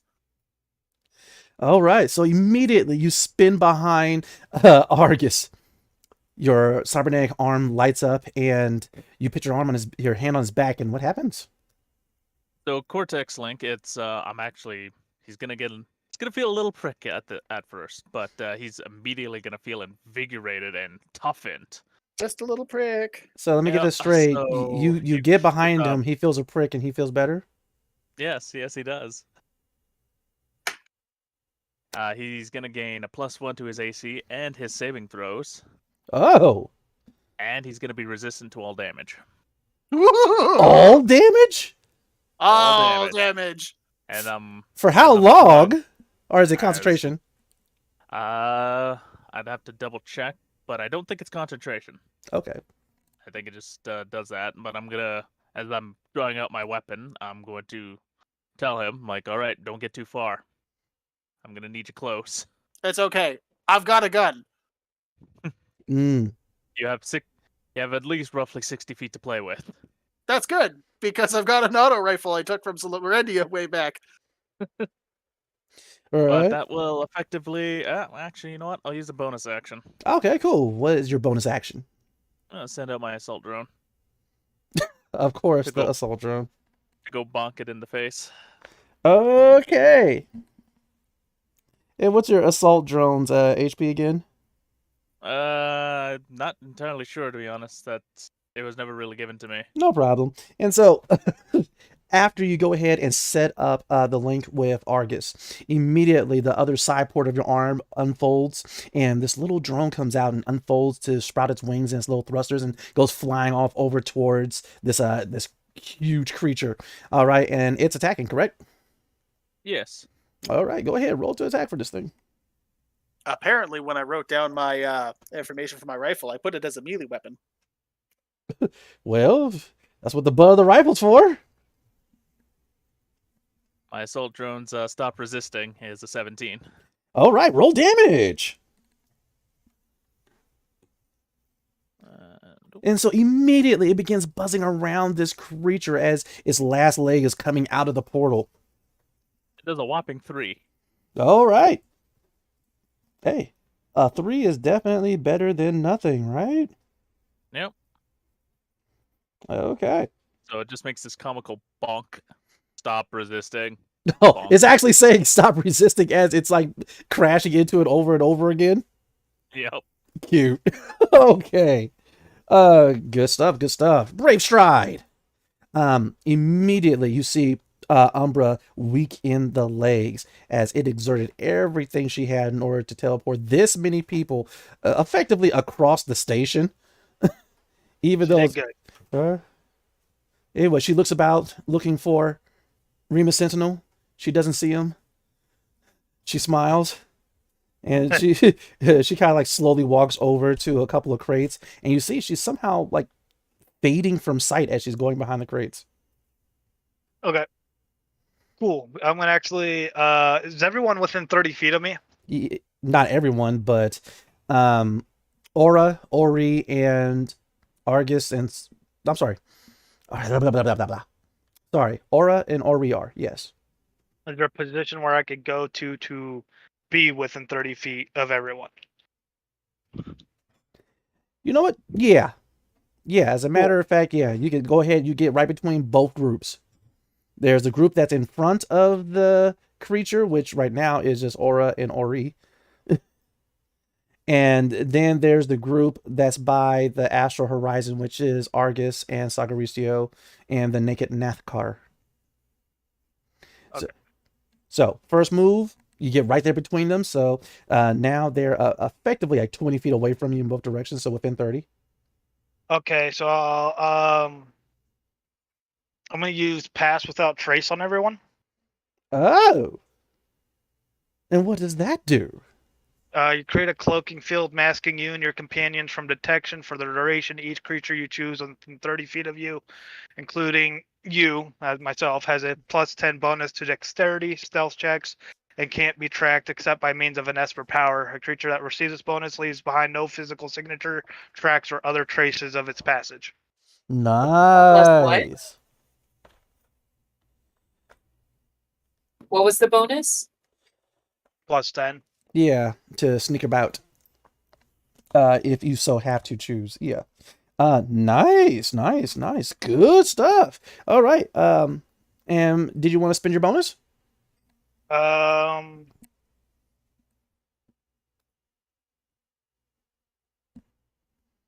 throw up Hunter's Mark.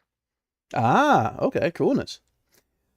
And so just as you have said, immediately you go over to the side, making sure to keep this creature lined up in your sight.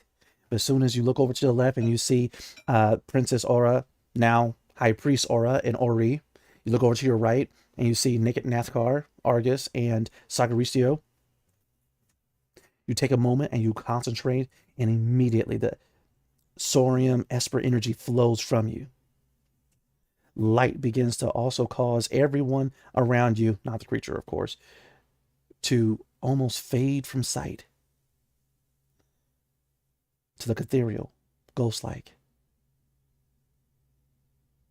And then, once you realize that they're able to pass without trace, you return your focus to this huge creature, your new prey. The monster, it being its turn, immediately its head is jutting around as it's trying to figure out what happened to you all. Before finally, it utilizes one of its abilities. The crystals actually go from this kind of golden color to more of an orangey type of hue. Immediately, its eyes begin to glow orange. And, oh, cool, this is an at-will ability for it. Neato. Okay. It looks as if it's sniffing the air. Before finally it stops and it begins to look at the ship. Its head begins to pan. And then it actually still stops at Princess Aura.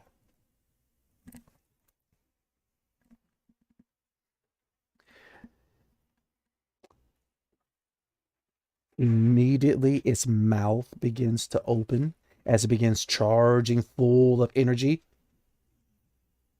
Is that a type of power? It is. I can use counterform as a reaction. Ah. Remind me what it does for this Esper ability.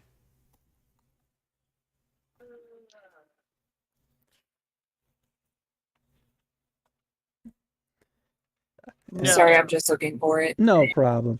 Let's see here. Counterform. Oh, there it is. Okay. Yeah, so you attempt to interrupt a creature in the process of using an Esper power. If the talent or technique is rank 3 or lower, it fails to activate and has no effect. Oh, and this thing is actually called Light Beam. It is rank 2. And so immediately as it's opening its mouth, getting ready to blast out another laser, you kind of put out your hand, your eyes glow, but it can't see that. And all of a sudden, the energy just dissipates. Just woo, woo, woo, woo, woo, woo. And immediately it starts clapping its mouth closed. Like it had a bad taste or something in its mouth.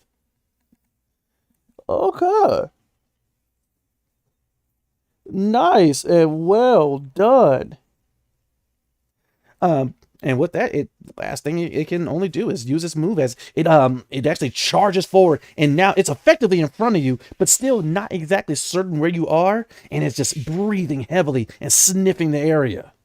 But right now, you're looking directly at its chest and neck. Ori is getting in front of you. She's like, Your Grace, it may be that time. I'll distract it. You get out of here. Knock it off. Right. You say, but that is the boss's turn. Oh, actually, Princess Aura, it's up to you. What are you going to do now? You have used your reaction, but you still have, of course, a move, your regular action, and a bonus.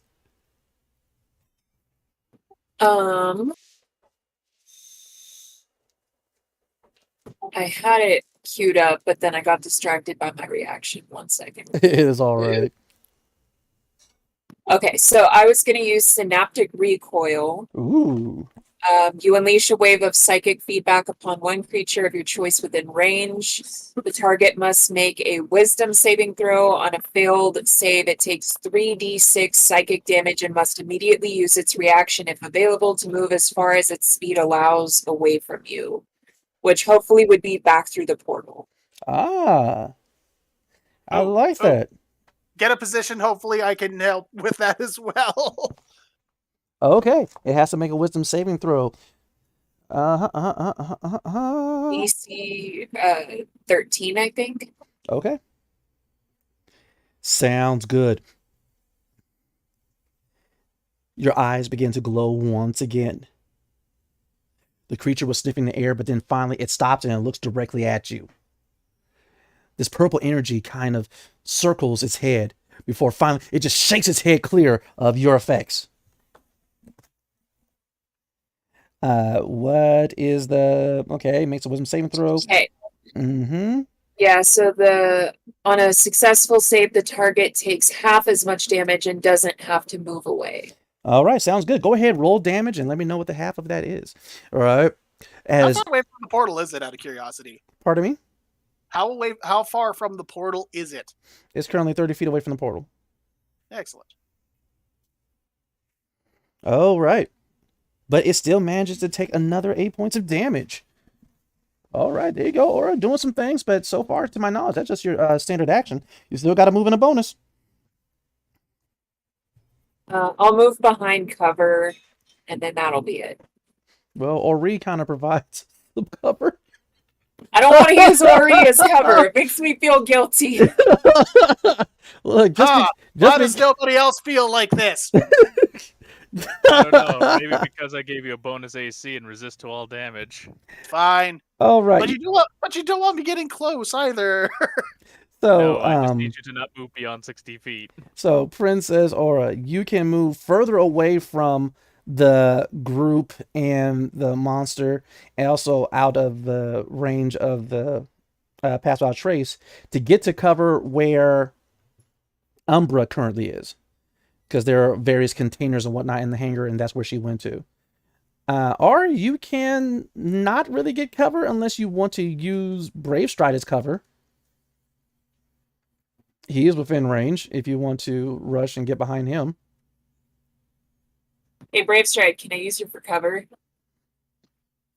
I mean, it'd be good for now, but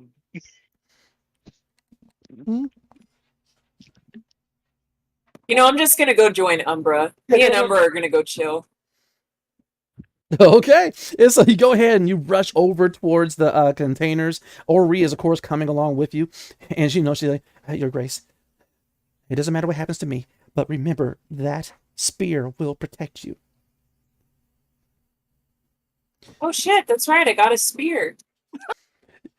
You only have a bonus action at the moment. Did you want to use your bonus action for something? Nah. Okay, cool. All right, Argus. It is on to you. Okay, well, I'm going to whip out the auto rifle, and I'm going to start laying down some suppressive cover. Oh, nice. Suppressing fire! Yeah, so with that, you go ahead, cycle to your rifle, take that and you... Oh, I'm sorry. I'm going to take 5 misses. You go to what? 5, but I get 2 attacks every turn. Okay, coolness. Go for it.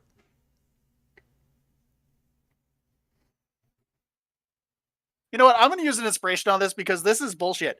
Okay. Go ahead, roll your 2 attacks again. Umbre's making up for being so generous earlier. She ain't been generous to me, god fucking damn it. Still 8.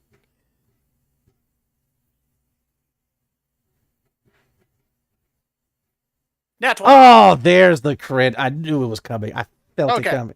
So with that, I'm going to trigger my Force Drive, so it's also going to take an additional 2d6 points of damage and have to do a Constitution saving throw, DC 15, or be knocked 15 feet back and knocked prone. Okay. Avery, give him a 1. Just for me, please. The DC was what again? 13. Okay. Yes! Not a 1, but it's still not enough. Roll that damage as all of a sudden, as the creature is watching, sniffing for Princess Aura and Ori to rush over to the containers, it's actually able to track you. All right, you're not exactly sure how or why. Actually, I do know. It's an ability called Sense Esper, but anyway, go ahead. That would technically be 40 points of damage on a critical. Excuse me? 40 points of damage on a critical. Oh! And so it is staring at you, Princess Aura, as you go over to the containers and you use them for cover. You don't see Umbra, but you're able to actually feel her as you're like squatting down behind her, and Ori kind of trips over her, and Umbra's like, Argh. You know, and of course, Ori is apologizing over that. But either way, the creature seems to be determined to do something to you, Princess Aura. When all of a sudden, Argus, take it away. Describe how you deftly wound this creature for 40 points of damage. Dear jeez. As it turns out, when I crit, I am a freaking monster. But yeah, I one hand goes behind my back, pulls out the Lorendi rifle, and I bring it up to my shoulder, and I line up the shot and just start firing. Pow, pow, pow, pow. But they just seem to keep missing up until I find one weak spot near its chest where the scales are a little bit vulnerable. And I just keep landing shots over and over and over in the same spot up until I see it finally break, and I trigger my Force Drive ability, causing it to fly back, screaming in pain as it lands on its ass. Well, given the fact that you're shooting at it from the side, it's going to its other side, meaning that it is crashing through what remains of Sentinel Remus's ship. Not sorry! It is obliterated. While, of course, inside of a hover transport and a different segment of Pel Alvaro, Sentinel Remus is looking at his sensor on his gauntlet. He's like, no! Still have payments on it. And I'm just gonna stay still, I guess. I don't really have to do anything else now. Okay. Sagaricio and your drone. That the creature is now on its side, laying in the rubble that was once the Sentinel Remus's ship. And of course, this little attack drone from Sagaricio is still just crashing into it while it's down. Go ahead, feel free to make your attack for that drone if it's still attacking. And what else do you do, Sagaricio? Stop resisting. Stop resisting. Stop resisting.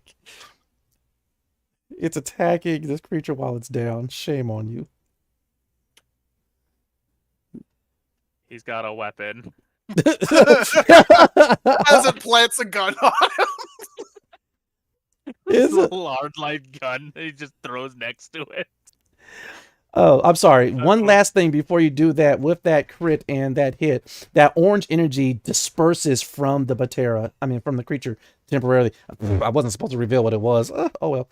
Anyway, that's all right. Those who have managed to purchase, where is it at? The Esper Genesis threat database. Feel free to follow us, as this is actually a new type of Batera on pages 28 through 30. But moving on.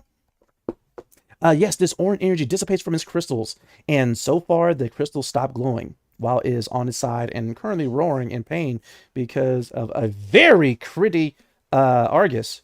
Sacristio, what do you do? I only had to do a whole bunch of rerolls on that. Only. Only. Yeah, no, since my assault drone's not really able to do much to it, it's now my go, so I'm going to laser blast it. Ooh. +5. I still can't believe it failed its Constitution roll. Me neither. I didn't have a lot of high hopes there, but it was like, come on, come on. I still would have done the damage regardless, but knocking him back 15 feet and prone is super handy. Mm. I'm really liking that. I might just use an inspiration for shits and giggles. Go ahead. For shits and giggles. Because we don't like NASCAR. That doesn't do much, so.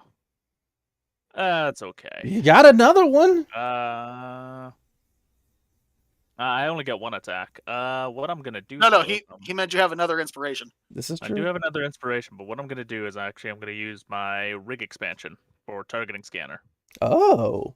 So that's +10 to my reroll to the attack if my previous attack misses. Ah, nice save. So that will utilize that. So must take the new result. And there's the crit. Okay, I see how this is going. Tonto, that's 3 20s you've rolled today.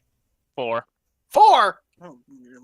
Remember, I rolled the 2 20s when I did the strength. Oh, that's right. And then the initiative one was the other one. Yes. Wow, Avery loves herself some Sacristio tonight. Yeah, apparently. Brave Strike, go ahead, get ready. Tonto Tomahawk, Sacristio of the clan Sartori. Describe how you blast the crap out of this monster. It's still alive, by the way, but go ahead. Yeah. So since Argus is laying down some nice, beautiful covering fire on that thing, my arm transforms into this powerful-looking laser blaster, and I get it lined up just off to the side of him. And I get my targeting scanner to pinpoint the same spot that he was hitting. And I blast that same spot for an additional 20 points of damage. Ooh. Blasting it in the chest. The laser is cooking the scales, burning into the flesh of this creature, who it was just kind of moaning a little bit after being blasted onto its side. Now, all of a sudden, it screams out in pain. And in addition to that damage, the next attack roll made against that target before the end of my next turn has advantage. Oh. Okay, go ahead. Remember that. Do you do anything else? Let's see. What else do I got for like a bonus action besides that? I don't think I have another. Oh, actually, I do have another. I should have used that before. That's fine. I'm good. Okay. We're just standing on the friggin' ramp, just unloading into this thing. Immediately, I mean, after that blast, the creature screams out in pain and is starting to get to his feet. But before that happens, Rylan Brave Stride, Go home, NASCAR! what do you do? We're going to use Cynthia's Revenge. Oh. First, I want to locate somewhere a little better, behind cover or up high. If there's a place up high I could be at. All right. Well, when it comes to up high, I'm not gonna be too picky about it. Yeah, you can spend a move to climb on top of the astral horizon, or you could get cover behind the loading ramp. We'll go for cover. Okay. And so that actually puts you with Argus and Sagaristio, the other blasters. Okay. All right, but you swoop over there. Are you going prone and aligning your sights and utilizing your Pretty much. Oh, wow. You're going full sniper mode? Yep. Awesome. All right, so you rush over there and you slide. And in the middle of the slide, you actually turn around. So now that you're on your belly, instead of on your side, you get Cynthia's Revenge ready. Immediately, its new bipod utilizes some Saurian to create the perfect stalks to keep the rifle perfectly positioned, removing the recoil effects, if I recall correctly. Yeah, or drops it, yeah. All right. What do you do? Effectively, that was a move. All right, well, let's take my first shot. 11. This one does have advantage. Oh. This applies to everyone. Ah, turd bubbles. But it's only the first attack against it, right? It's only the one attack against it, yes. It's Nat 20. Why? Well, hold Why? As my bonus action, I'm doing Shrapnel Cloud. Ah. Wow, so like all the combat guys got a critical within one turn. That's my first shot. I still shoot again, but I want to see the damage on this. Please. So that's, I think the sniper's 2d8, and my Shrapnel Cloud's not 2d10, and Well- Hunter's Mark is 1d6. Well, do the 2d8 and we'll find out the crit for that. All right, 2d8, and that's +7. Also, is this a regular shot or is this a crowd shot? Let's make it worse on him. We could do a cryo shot. Oh, okay. Nah, fuck it. Let's just shoot him. Let's just shoot him. Crap. Okay. Oh. Ah, for 22. +7. Holy Christ. Oh, wait for a sec. Just a second. Okay.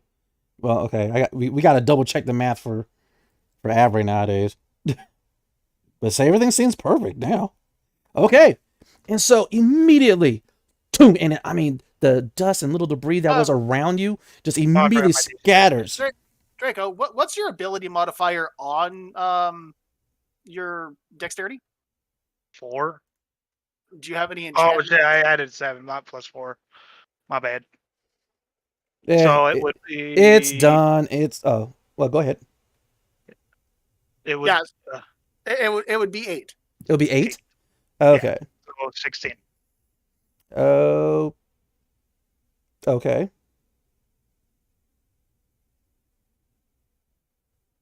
So 16 instead of 22s. Okay. And then there was a shrapnel storm I remember hearing something about, and then Hunter's Mark. Oh yeah, Hunter's Mark. That would have added another D6. Don't help him! No. But that's what we're here for. We're a team, Cobalt. What that is? So for 100 Mark, I'll roll that real quick. Mm-hmm. And it'll be doubled because of the crit, so 8. So that's 24. 2. Yeah. Mm-hmm. And then the shrapnel storm. All of the math. I believe it could do a save though. On that. What type of save is that for the shrapnel cloud? Dexterity saving throw. Dexterity saving throw. Okay. Yeah, and I think they take half as much. What's the DC? I'm betting it's gonna be 14.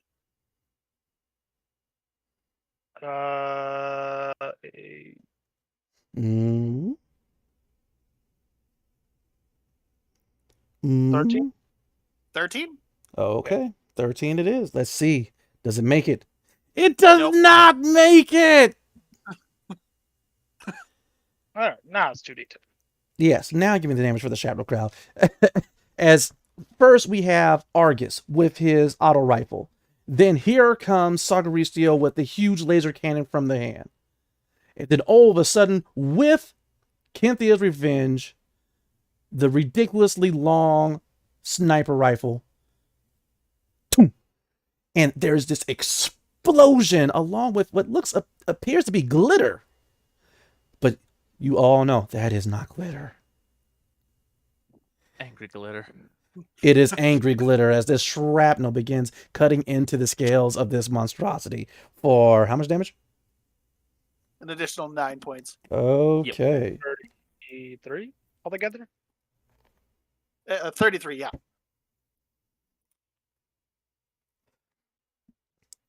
I still have another shot.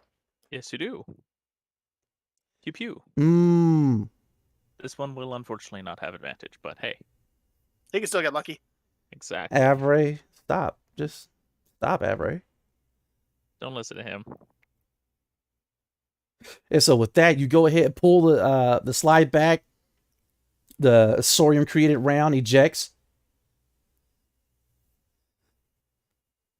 11. But I have inspiration for that. Ah. Not much. Just enough. Just Oh. enough. Dag dabbit, roll damage. And I'm assuming Right. Hunter's Mark still applies to this too, right? I think Hunter's Mark is only once per turn. You deal an Mhm. extra 1d6 damage to the target when you hit with a weapon attack. So no. It's whatever he hits with the weapon. Roll all of the dabblage as you are effectively shooting off of these crystals that are jutting out of its joints. I'm curious. Ooh, this creature is looking rough.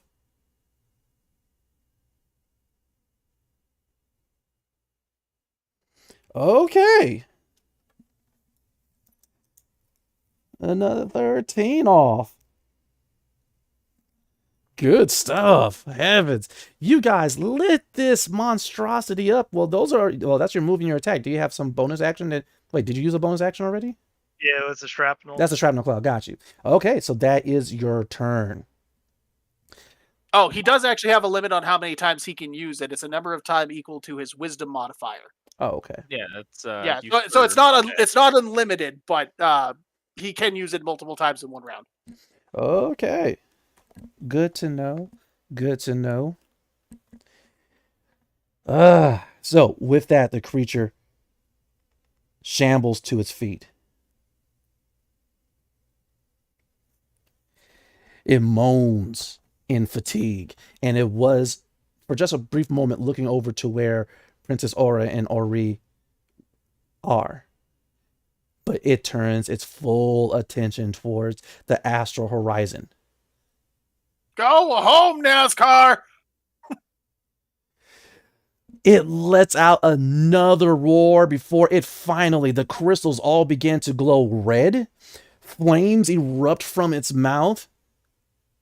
And it washes the whole side of the astral horizon in flame. Argus, Sagaristio, Brave Stride. I need you guys to make a dexterity saving throw. The DC is 15. You said I got a +2 on all my saving throws there, Tonto? Yeah, you get a +1 to all of them. +1, okay. And we were behind cover by the ramp. Behind the ramp. Well, you were. They were on the ramp. I was using Argus as cover. Oh, this is true. Yeah, sorry. Go ahead. You do get that cover. So is that like what, advantage or something? let me double check real quick. How much cover do you have? I mean, I'm hiding behind Argus, so it's probably like 3/4 cover. Because he big. I'll take it. This is flattering. Yeah. Listen, you kill because you care, right? I'm guessing I only have half cover. Well, apparently people hide behind me because I'm supposed to care. All right. Well, you do care, don't you? Not necessarily about them. All right. Especially when the first thing they're like, "Oh, hey, look, combat. We're gonna hide behind you now." Okay, so no problem. That means Sacaricio, you're getting a +2. Brave Stride, you're getting a +3. I mean, sorry, +5. +2. At least I have resistance to damage, so that's nice. Mm-hmm. 7 + 5 is 12. Alrighty. I'm gonna use the inspiration for that. I'm holding on to mine in case I need it. Oh. Oh, they're fine. Okay. So, 21 and 17. Argus, you sure you're good? I got resistance to all damage. That is good. Okay, you'll take full, they'll take half. Well, technically I'm still taking half because I have resistance. This is true. I am sorry. You are correct with that. The gemstone attacking natural camouflage. Ah, here it is. Okay. So,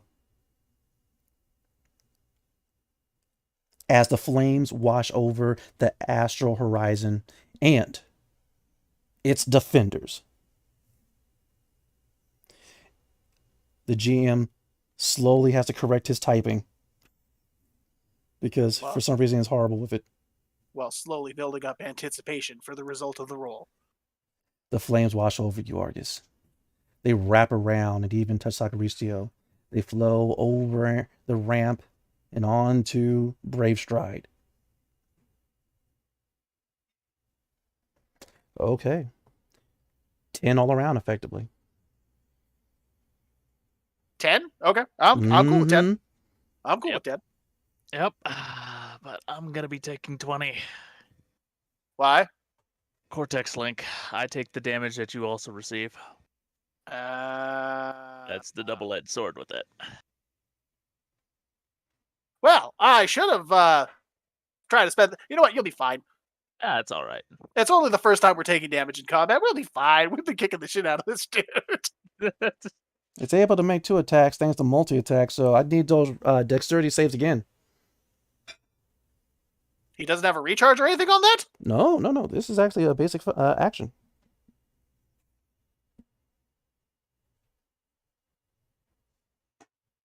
Sagi, don't die. Probably going to. Okay, well, I'm definitely using the inspiration to reroll that one then. DC is 15. All right, so I'm taking half. Ah! Yeah, I'm going down. Unless it rolls really bad for its damage. And even then. Well, it's okay. I still have an action surge and second... You don't heal when I heal, do you? That'd be convenient. No, I don't. That's stupid. Okay. Bunch of ones. That's not a bunch of ones. Yeah, no, I'm down. That is 12. Okay, so that is 22 points of damage for me. I'm not quite half down. I'm sorry, Tonto!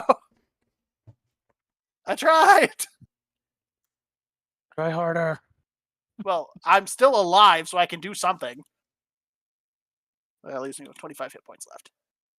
Yeah, but Cortex Link effectively burns out too. Yeah, that's fine. After the flames wash over, and what's that? Let me do this. How are you doing there, Brave Stride? Oh, actually, we are. There's another issue. The ship, the Astral Horizon, is critically damaged as it has almost eaten through its hull.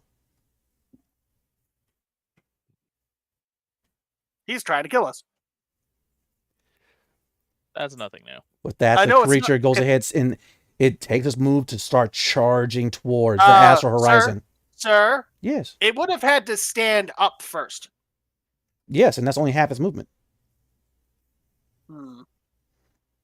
Standing up is half the movement and is able to use the rest to keep on going forward. I still don't think it'd make it, though. No, it stops in front of the portal. It started off in front of the portal. You jacked it up and pushed it to the side of the portal, crashing into Sentinel Remus's vessel. Mm-hmm. It got up from the vessel, and now it's charging towards the astral horizon, and it's currently positioned back in front of the portal. It has to do another half move in order to get towards the astral horizon. Oh, joy. But that is its turn. Aura. From behind the containers. You see Sagaristio, who's currently behind a very charred Argus, fall over. What? I'm not the one that fell over. Sagi is. That's what he said. Oh, behind sorry. you. Sorry, I need to pay more attention, apparently. What you sipping on, bro? How come you ain't sharing? What is this?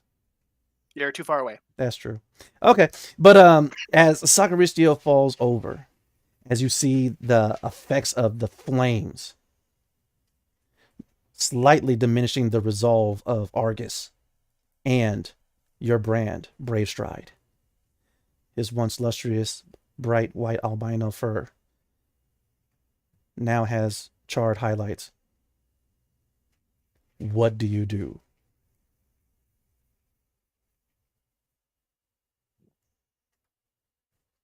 Well, I have absolutely not a single fucking healing ability or power or potion for that matter.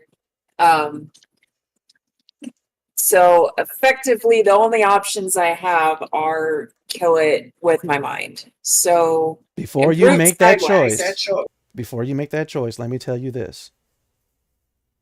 The tri-edged spear of leadership is pulsating in your hand, almost as if it's beckoning you to use it, even though you don't know how. That's all I can tell you. Okay, because I don't have any stats on that. So I'm effectively like, that is one giant question mark for me. Yes, it is. Yes, it is. But you could go ahead and utilize your abilities, or you could try to use it based purely on faith. I will attempt to use the spear. So now the question is this. Do you wish to chuck the spear at the monster? Or do you wish to somehow utilize its abilities on one of your teammates?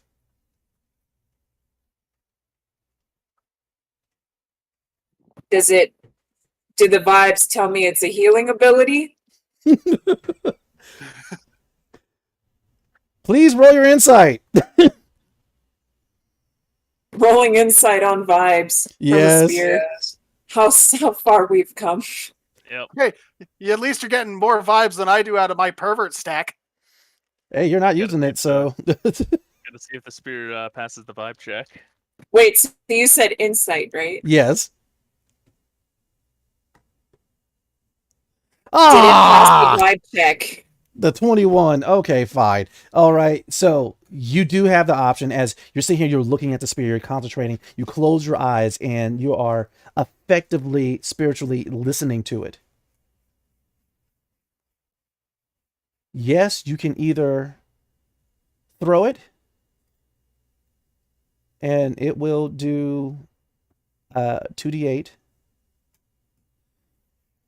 You get to utilize your dexterity bonus, all that good stuff, since it is a reach and finesse and thrown weapon. You have that option, or you can utilize one of his charges and have 2d8 healing to one character of your choosing. I'm going to do the second one. Which character are you choosing? The guy that's on fire. There's multiple of us that are on fire. The one that went down. Okay, well, there's two that's down. Nathkar is rolling around on fire, screaming. The one that I know has healing abilities, which is Saki. Okay. It's all right. And so with that, you go ahead, you point the spear towards it, and you just close your eyes and you're concentrating, you're gripping the spear, and immediately this gold beam of light shoots out, hitting Sakuristio. Go ahead and roll 2d8, please. 2d8. Whoo! Oh, sorry, I wasn't sure if he was supposed to roll or if I was supposed to roll. You were supposed to roll, and I guess it's a good thing that you did. 13 points of healing coming back to Sakuristio. Woot. Finally, Nath's car stops rolling around, and he goes, "Sorry, I forgot I'm fireproof." Just gonna give him an evil fucking look. Don't you guys wish you were fireproof? I wish you'd be far more fucking useful after being fireproof. There's no reasoning with NASCAR. I tried to tell you she's a bee. NASCAR is a she. Right now. Interesting. No, it's not. Well, either grab a gun or go somewhere else. Oh, my scales are showing. And with that, he grabs his crotch to cover it up. Wait, does she have any weak spots? Well, if you break the crystals, she will not be able to transition to a different type of Batera. Noted. Apologies for being naked. Don't care. Go away. And with that, he grabs his crotch and he's running back into the astral horizon. He comes back down. Your ship is on fire. We know! Put it out! Does that mean I'm part of the crew? Trial basis. Aye. None of us are the captain. I said trial basis. I don't have to promise anything that way. And so with that, he goes ahead and rushes back in. But Princess Aura, yeah, that was effectively your action. You still got to move. You still got a bonus. I don't know what you can do as a bonus, but you still got them available to you. You see the gold energy swirl around Sakuristio, and he went from slumped over onto his side and not moving to coughing out a couple of puffs of smoke and groaning in pain.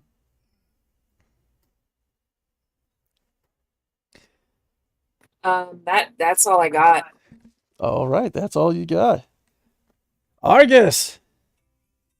Well, he did say something about aiming for the crystals on the back. So I think that's the tactic I'm going to move to. I'm going to start stepping away from Sagi, try to draw some attention away from the ship being set on fire. And I'm just going to start unloading into those damn crystals on her back. Sounds good. Go ahead and roll to attack. As you're moving to the side and strafing this Batera, you can't help but to notice, but the couple of the guns turrets on the astral horizon are moving into position to start to blast this creature. Good. Then I'm definitely going to try and catch as much attention from it as I can. 19 for the first one. Oh, definitely hit. Roll damage. And roll to attack again, I'm assuming. Yeah, I'll do the damage first. That's an additional 11 points of damage.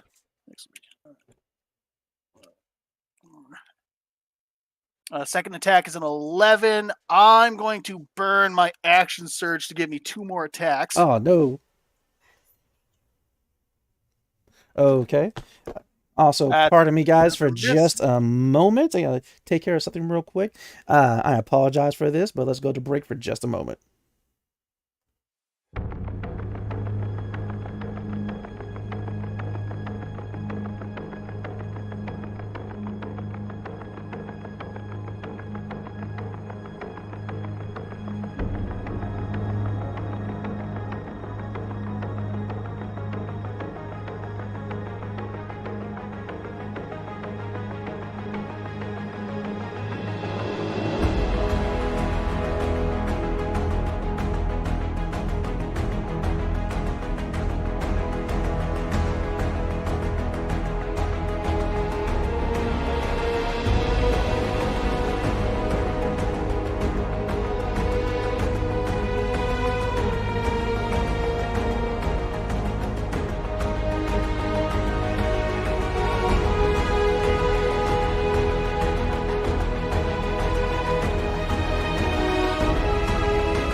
right, sorry about that. But Argus, you were moving to the side and you were strafing with your autocannon, targeting the crystals that are currently glowing red on the back of this Batera. Does 14 hit? 14 does hit. Perfect. I'm going to use my last force drive for an additional 2d6 points of force damage. She has to do another Constitution saving throw. Or was it Constitution? I think it Yeah. was yeah, it was Constitution. Oh. And so, as this huge lizard, this Patera, this elemental primordial being, is charging towards the astral horizon, you begin moving to the side, firing your autocannon, and then finally, what is the Constitution save again? DC 13. DC 13. What happens? What happens? Well, not knocked down, but she still takes the full damage. Roll that damage. Oh, nope, that's not 2d8. It's supposed to be 2d6. Oh, another 11 points of damage. Okay. And on top of that, I'm going to use my bonus action to use my second wind. Okay, good. And so with that, Because the joys of being a fighter is I've got so many things I can do. so true. While you're getting some HP back from your second wind, go ahead and describe how you burst that crystal on the back of this Patera. Yeah, like I said, kind of side strafing while firing, focusing on the back, just brap. See one start to crack after the first hit, and then focus on it more intentionally up until pow. You can see the colors in it like grow and grow up until it literally bursts into shards and leaves a vacant crater on her back. Ooh. Oh, man. As that happens, the charge... And I get 11 hit points back. Awesome. The charge of Patera comes sliding forward. You knocked it from its gate, and it is now sliding on its face, stopping right before the astral horizon. Kill it with fire! From inside the astral horizon, fire will not hurt it right now. Bullets, lasers, whatever the hell you want. After bursting that crystal, the rest stop glowing red. They start to glow white now. For some reason, you all feel the temperature slightly drop in the area. From inside the astral horizon, you hear, fire might be good now. Make up your goddamn mind! So, Sacristio, you're currently prone. But this golden energy begins to rejuvenate you. What do you do? Well, I guess I'm gonna get up from my prone and You able gonna to go ahead? spit out again. Last bit of char smoke. Mm-hmm. Before I start powering up my arm, I'll slam it on the ground, and I'm going to be using Field Salve at rank 3. I'm Oh, gonna be hitting myself, Brave Stride, Argus. Go ahead and roll for that healing. How much healing are they getting? They're getting 3d4, but yeah, give me a second to roll.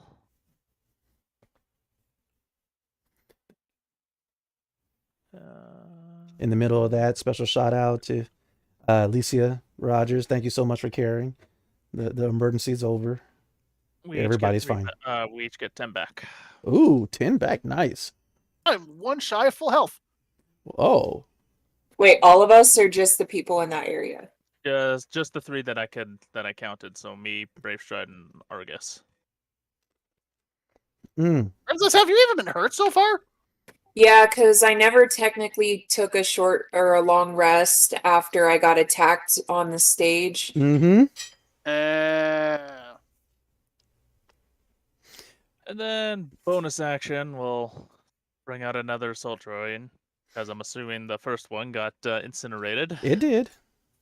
Yeah, so this one is gonna go over. It's gonna find one of the crystals and it's gonna bonk it. Is so go ahead and roll through it. As right now the crystals are glowing white. A little bit of frost is coming off of them. The creature moans as it's attempting to get back up. What does your little assault droid do? It's gonna boop one of those crystals. Roll damage. You roll a 21 for your assault drone. Yep. Nice.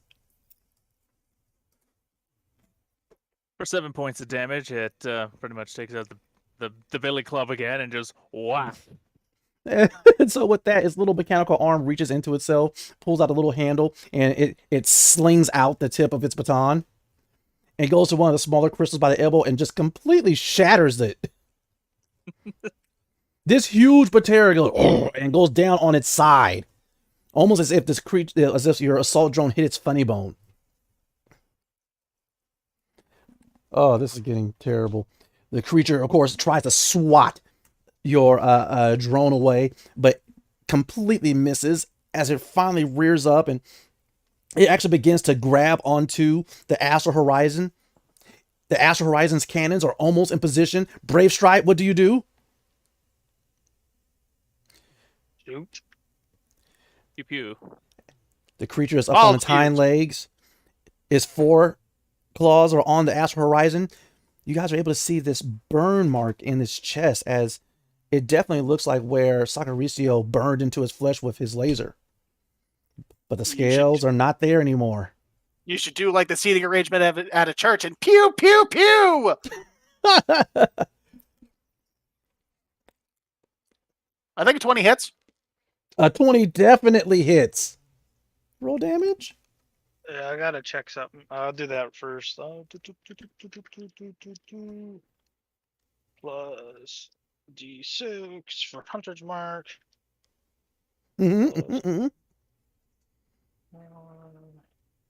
That's for 8.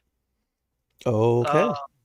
My shrapnel cloud lasts a minute.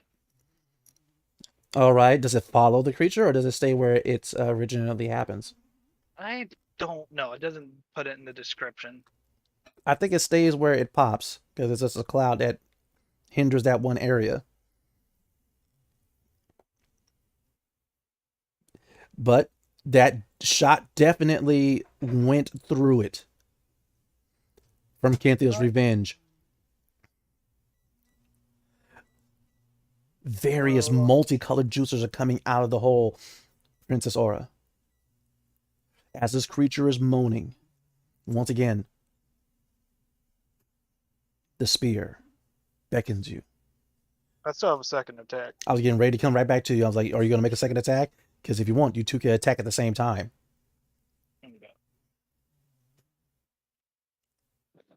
Do you guys want to team up? Sure. If there's one thing I've learned with this group of players is that the power of friendship is deadly. And yes, power of friendship and this gun we found. Well, believe you me, it's been everything from guns, axes, bare hands. Like Princess Aura, what skill you didn't really realize that you had. You're able to twirl this spear and get it into the perfect position to be thrown. Go ahead and roll to attack utilizing your proficiency bonus and your dexterity modifier. Brave Stride, take the shot. You guys already know the DC is 14. 16 for Brave Stride. Princess Aura.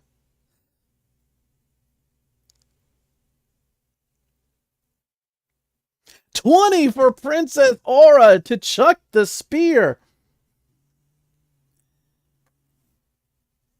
Would either one of you want to describe how you bring this massive Batera down?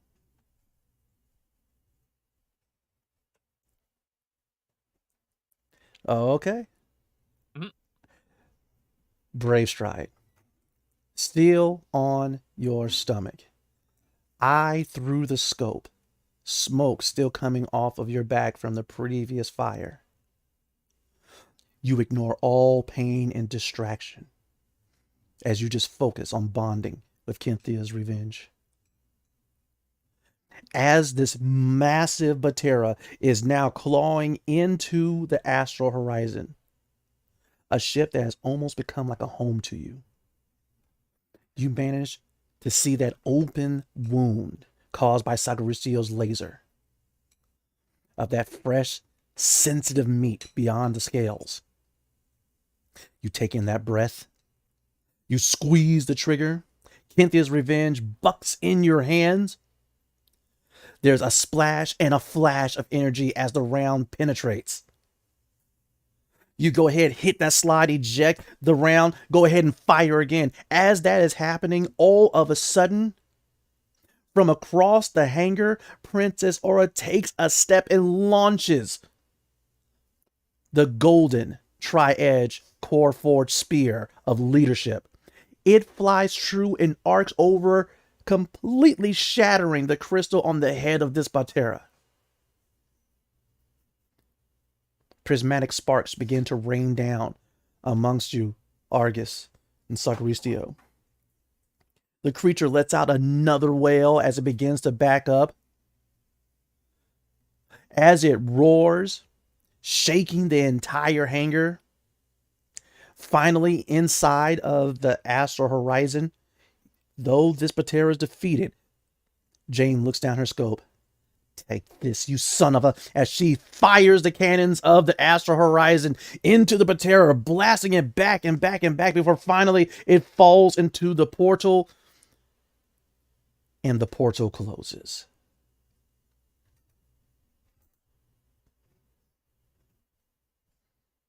Silence Frickin' Elder Dragons. falls across the hangar before finally the door at the far end that leads into this hangar opens. And Sentinel Remus comes through. Oh, now you show up. What happened to my ship? It was a giant lizard. space lizard. There's no space lizard here.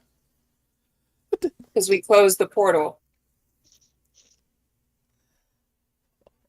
As you say that, the spear just kind of spins and flies immediately back to your hand, Princess Aura. Well, that's cool. Ed, Remus, he just goes over to his ship, falls to his knees, and is just picking up the pieces. Ah, you must be a grand engineer if you plan on putting this back together. From inside the astral horizon, I believe the Batera is gone. Bye, Nescar. I told you she was a bee. I agree. We don't like NASCAR. Would anyone like any fly pops? I have no idea what that is, but unless it's alcoholic, I'm not interested. Like some first aid. Oh, Let's go on, bro. It's time for a nap. Speaking of, that does bring up another concern. Princess Aura, the captain and a fellow Promethean have been rendered brain dead in the infirmary. What? I know, right? How long have they been like that? 30 minutes. Well, that's probably not good. Well, we have them hooked up on life support, so they shouldn't be dead. Yeah, Tana, status report. No change. No change. They're still alive. But, When you did it start? know, when they got struck by lightning coming off of a giant space egg. Where's the space egg? I'll kind of point over to it because it should still be in the cargo there. Space It's egg. over here with me. It's very pretty. Don't get struck by lightning. You cannot be struck by lightning inside of a ship. Yeah, The well, captain, Captain and Eh. Karita. Huh. So, stop touching it. You don't touch someone else's eggs. That's rude. Right, consent, always important. Always. With that, once again, the Tri-Edge Core Forged Spear of Leadership pulses in your hand, Aura. What do you all do?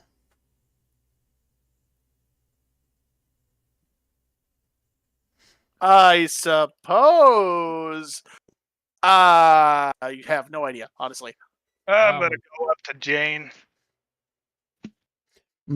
Right now, she's in the captain's chair, currently resting her face in her hands, until she hears the door open, and she quickly straightens up.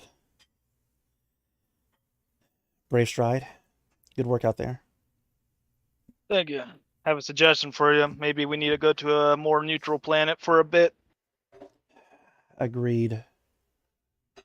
We can always go to my homeland. Vol? Yeah.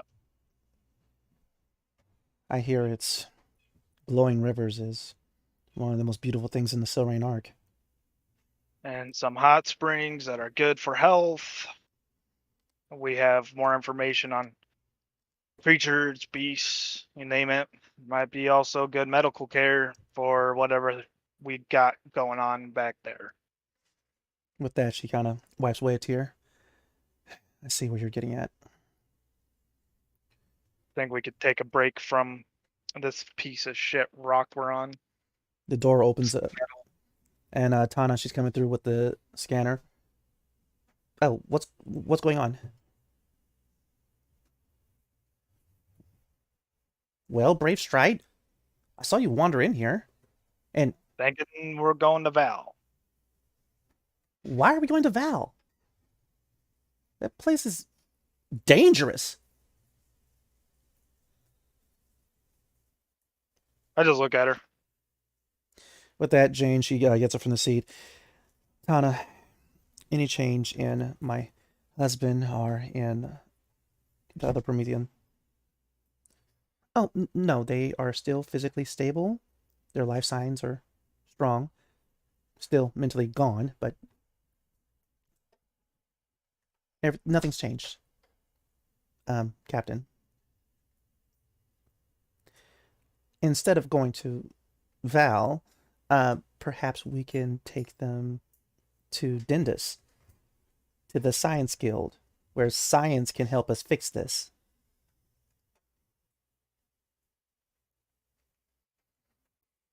And with that, Jane, she looks at both of you. I'll give you my decision later. Right now, I just want to check on my husband. And with that, she leaves the bridge. Princess Aura, you and Ori and Umbra come from, of course, behind cover and head towards the ship and converse with the people. But for some reason, this spear will not leave you alone. Sucks, doesn't it? It's just constantly giving you the impression that there's something that you are to do. Well, what do I roll for another vibe check? It is always insight.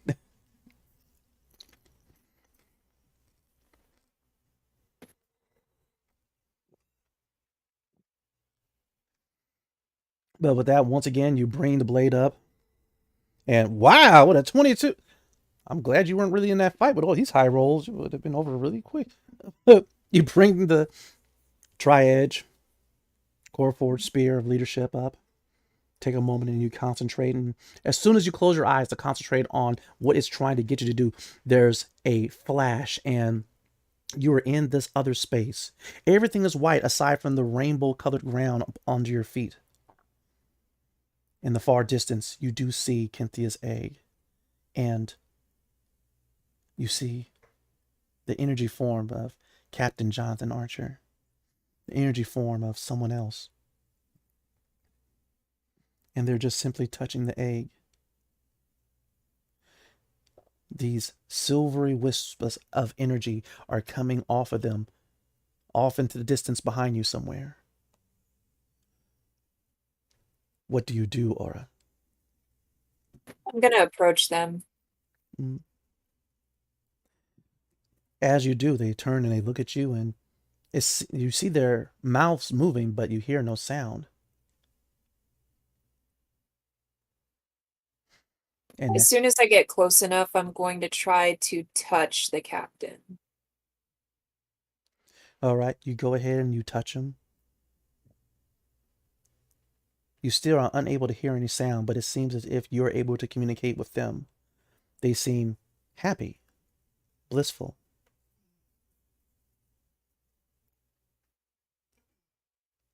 They seem warm, comforted.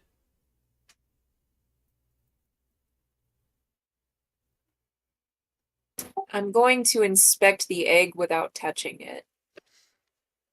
The egg looks exactly like it does in real life, in reality. Egg shape, its color similar to as if someone tried to paint the cosmos on it. But you do realize the more you move around it, the more as if it looks like a window into the cosmos. Not as if the cosmos is painted on, but almost as if you're looking into it.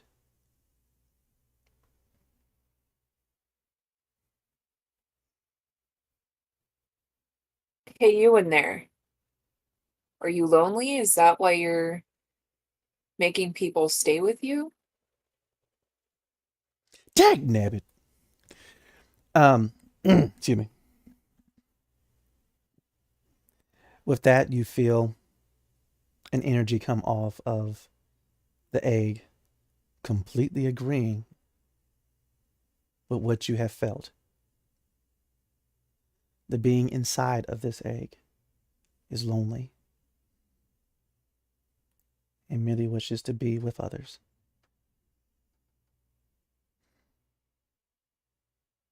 I am going to attempt shared vision with the egg. Oh, nice. You put your hand up, not touching it, but just simply stretching out your senses. There are flashes of a young, beautiful Promethean girl laughing, running, playing games, being thrown up and caught, singing songs. You see a flash of Arcadicus. Then you see a ceremony. You see a chrysalis pod. The high hopes, the expectations of friends and family. Then pain, anguishy pain, being ripped apart, torn asunder, stretched, pulled. The looks of disgust and horror on the faces of friends and loved ones. The isolation, the pain, the betrayal, the hurt. The gentle hand of Arcadicus. A vow for him to make things right. The pain of tests. The isolation inside of a warehouse. Then finally, the peace and torture of being alone. Before finally you return to your own mind.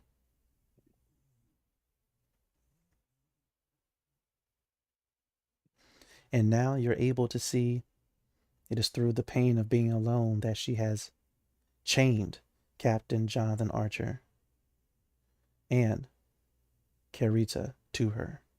You're now able to see the chains of pain that are binding. And you have the perfect implement to cut those chains. Though the egg does not want to be alone ever again. What do you do? Do you think that you have the energy to come out from the egg? It gives you the impression of no. Not yet.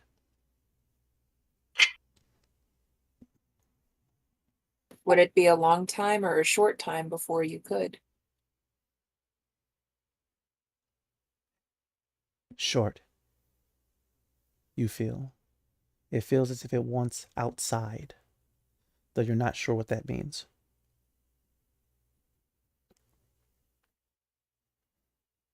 If we took you to a place that was wide open and full of beauty, do you think that would help? You feel a sense of glee and agreement. A curiosity if there will be people.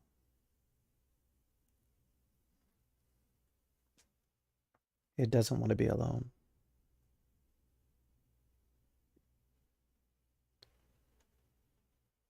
Can you feel people nearby, even if they aren't tethered to you?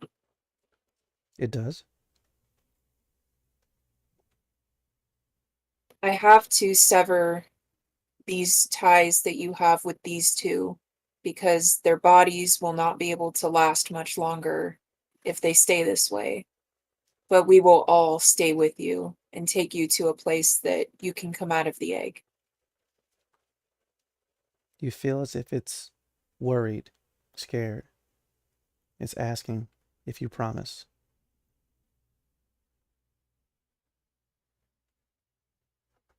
I promise.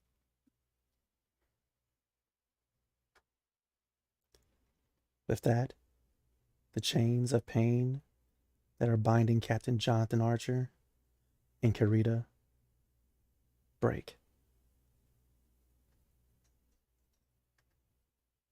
Their energy forms slowly dissipate and flow into the trails of silvery energy that leads away from this place. You feel as if whoever is in the egg is crying.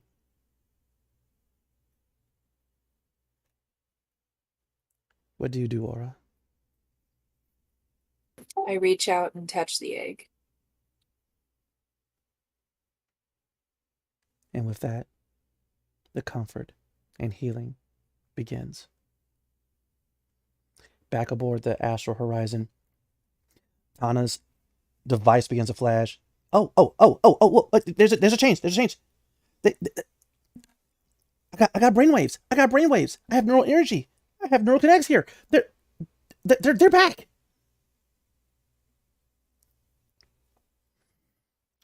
And with that, Tana rushes off towards the infirmary.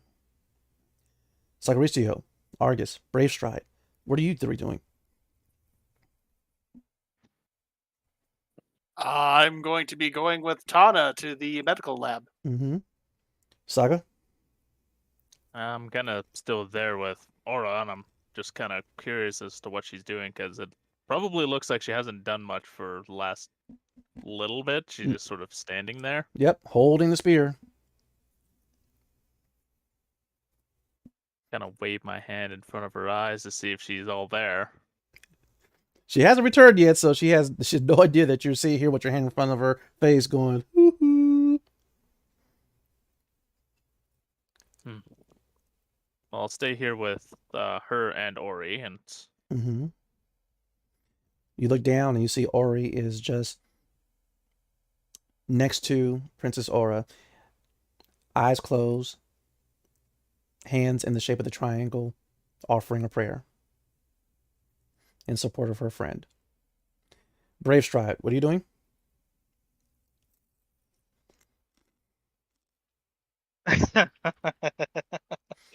I'm gonna go ream it's about his ship. Oh.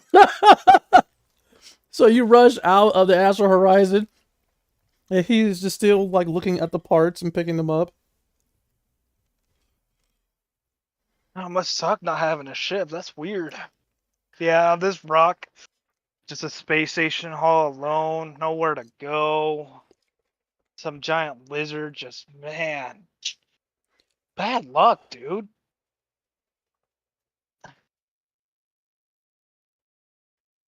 I hate you. I hate you too. No, I hate you more. No. For a second, let's put our hatred to the side. I'll bring you up on the ship. We'll have a drink. You'll cry over your ship. I Or it don't could be cry. but I will accept this drink All right. with hatred. You're just jealous that I have fur.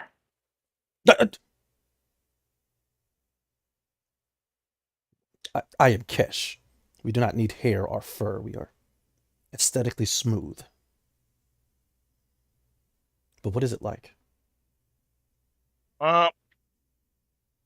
Sometimes you get these things called fleas, and those just rough. But I'm warm.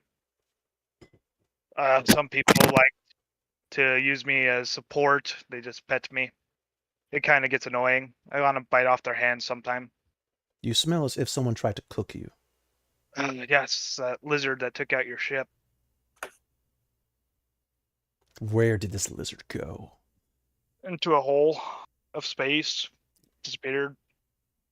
How painfully convenient. I know. I wanted to harvest it. Brave Stride, know this. I hate you less than that lizard. I thought you hated me until the end of the cosmos. For eternity. Infinity. A creature that destroys my ship tops that. Oh, next time I know when you have a ship. Thank you. You will not touch my ship! What is there to drink aboard this pile of junk? I don't know. But after today and all the stuff I went through, just take whatever I can get. With that, you two kind of march up the ramp. I totally nudge him out of the way of the door so I can get in first. And with that, that's how the chase gets started. And as you guys are rushing through the astral horizon, as Captain Jonathan T. Archer and Karita slowly begin to regain consciousness, as Princess Aura snaps out of her trance and now inquires even more about this tri-edged core-forged spear in her hands, we are going to bring tonight's session to a close. I hate you more.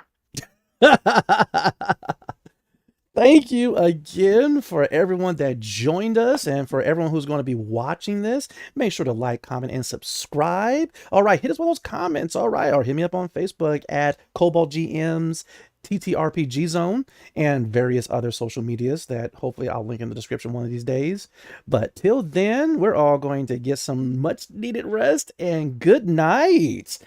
Bye-bye. Bye-bye. Bye.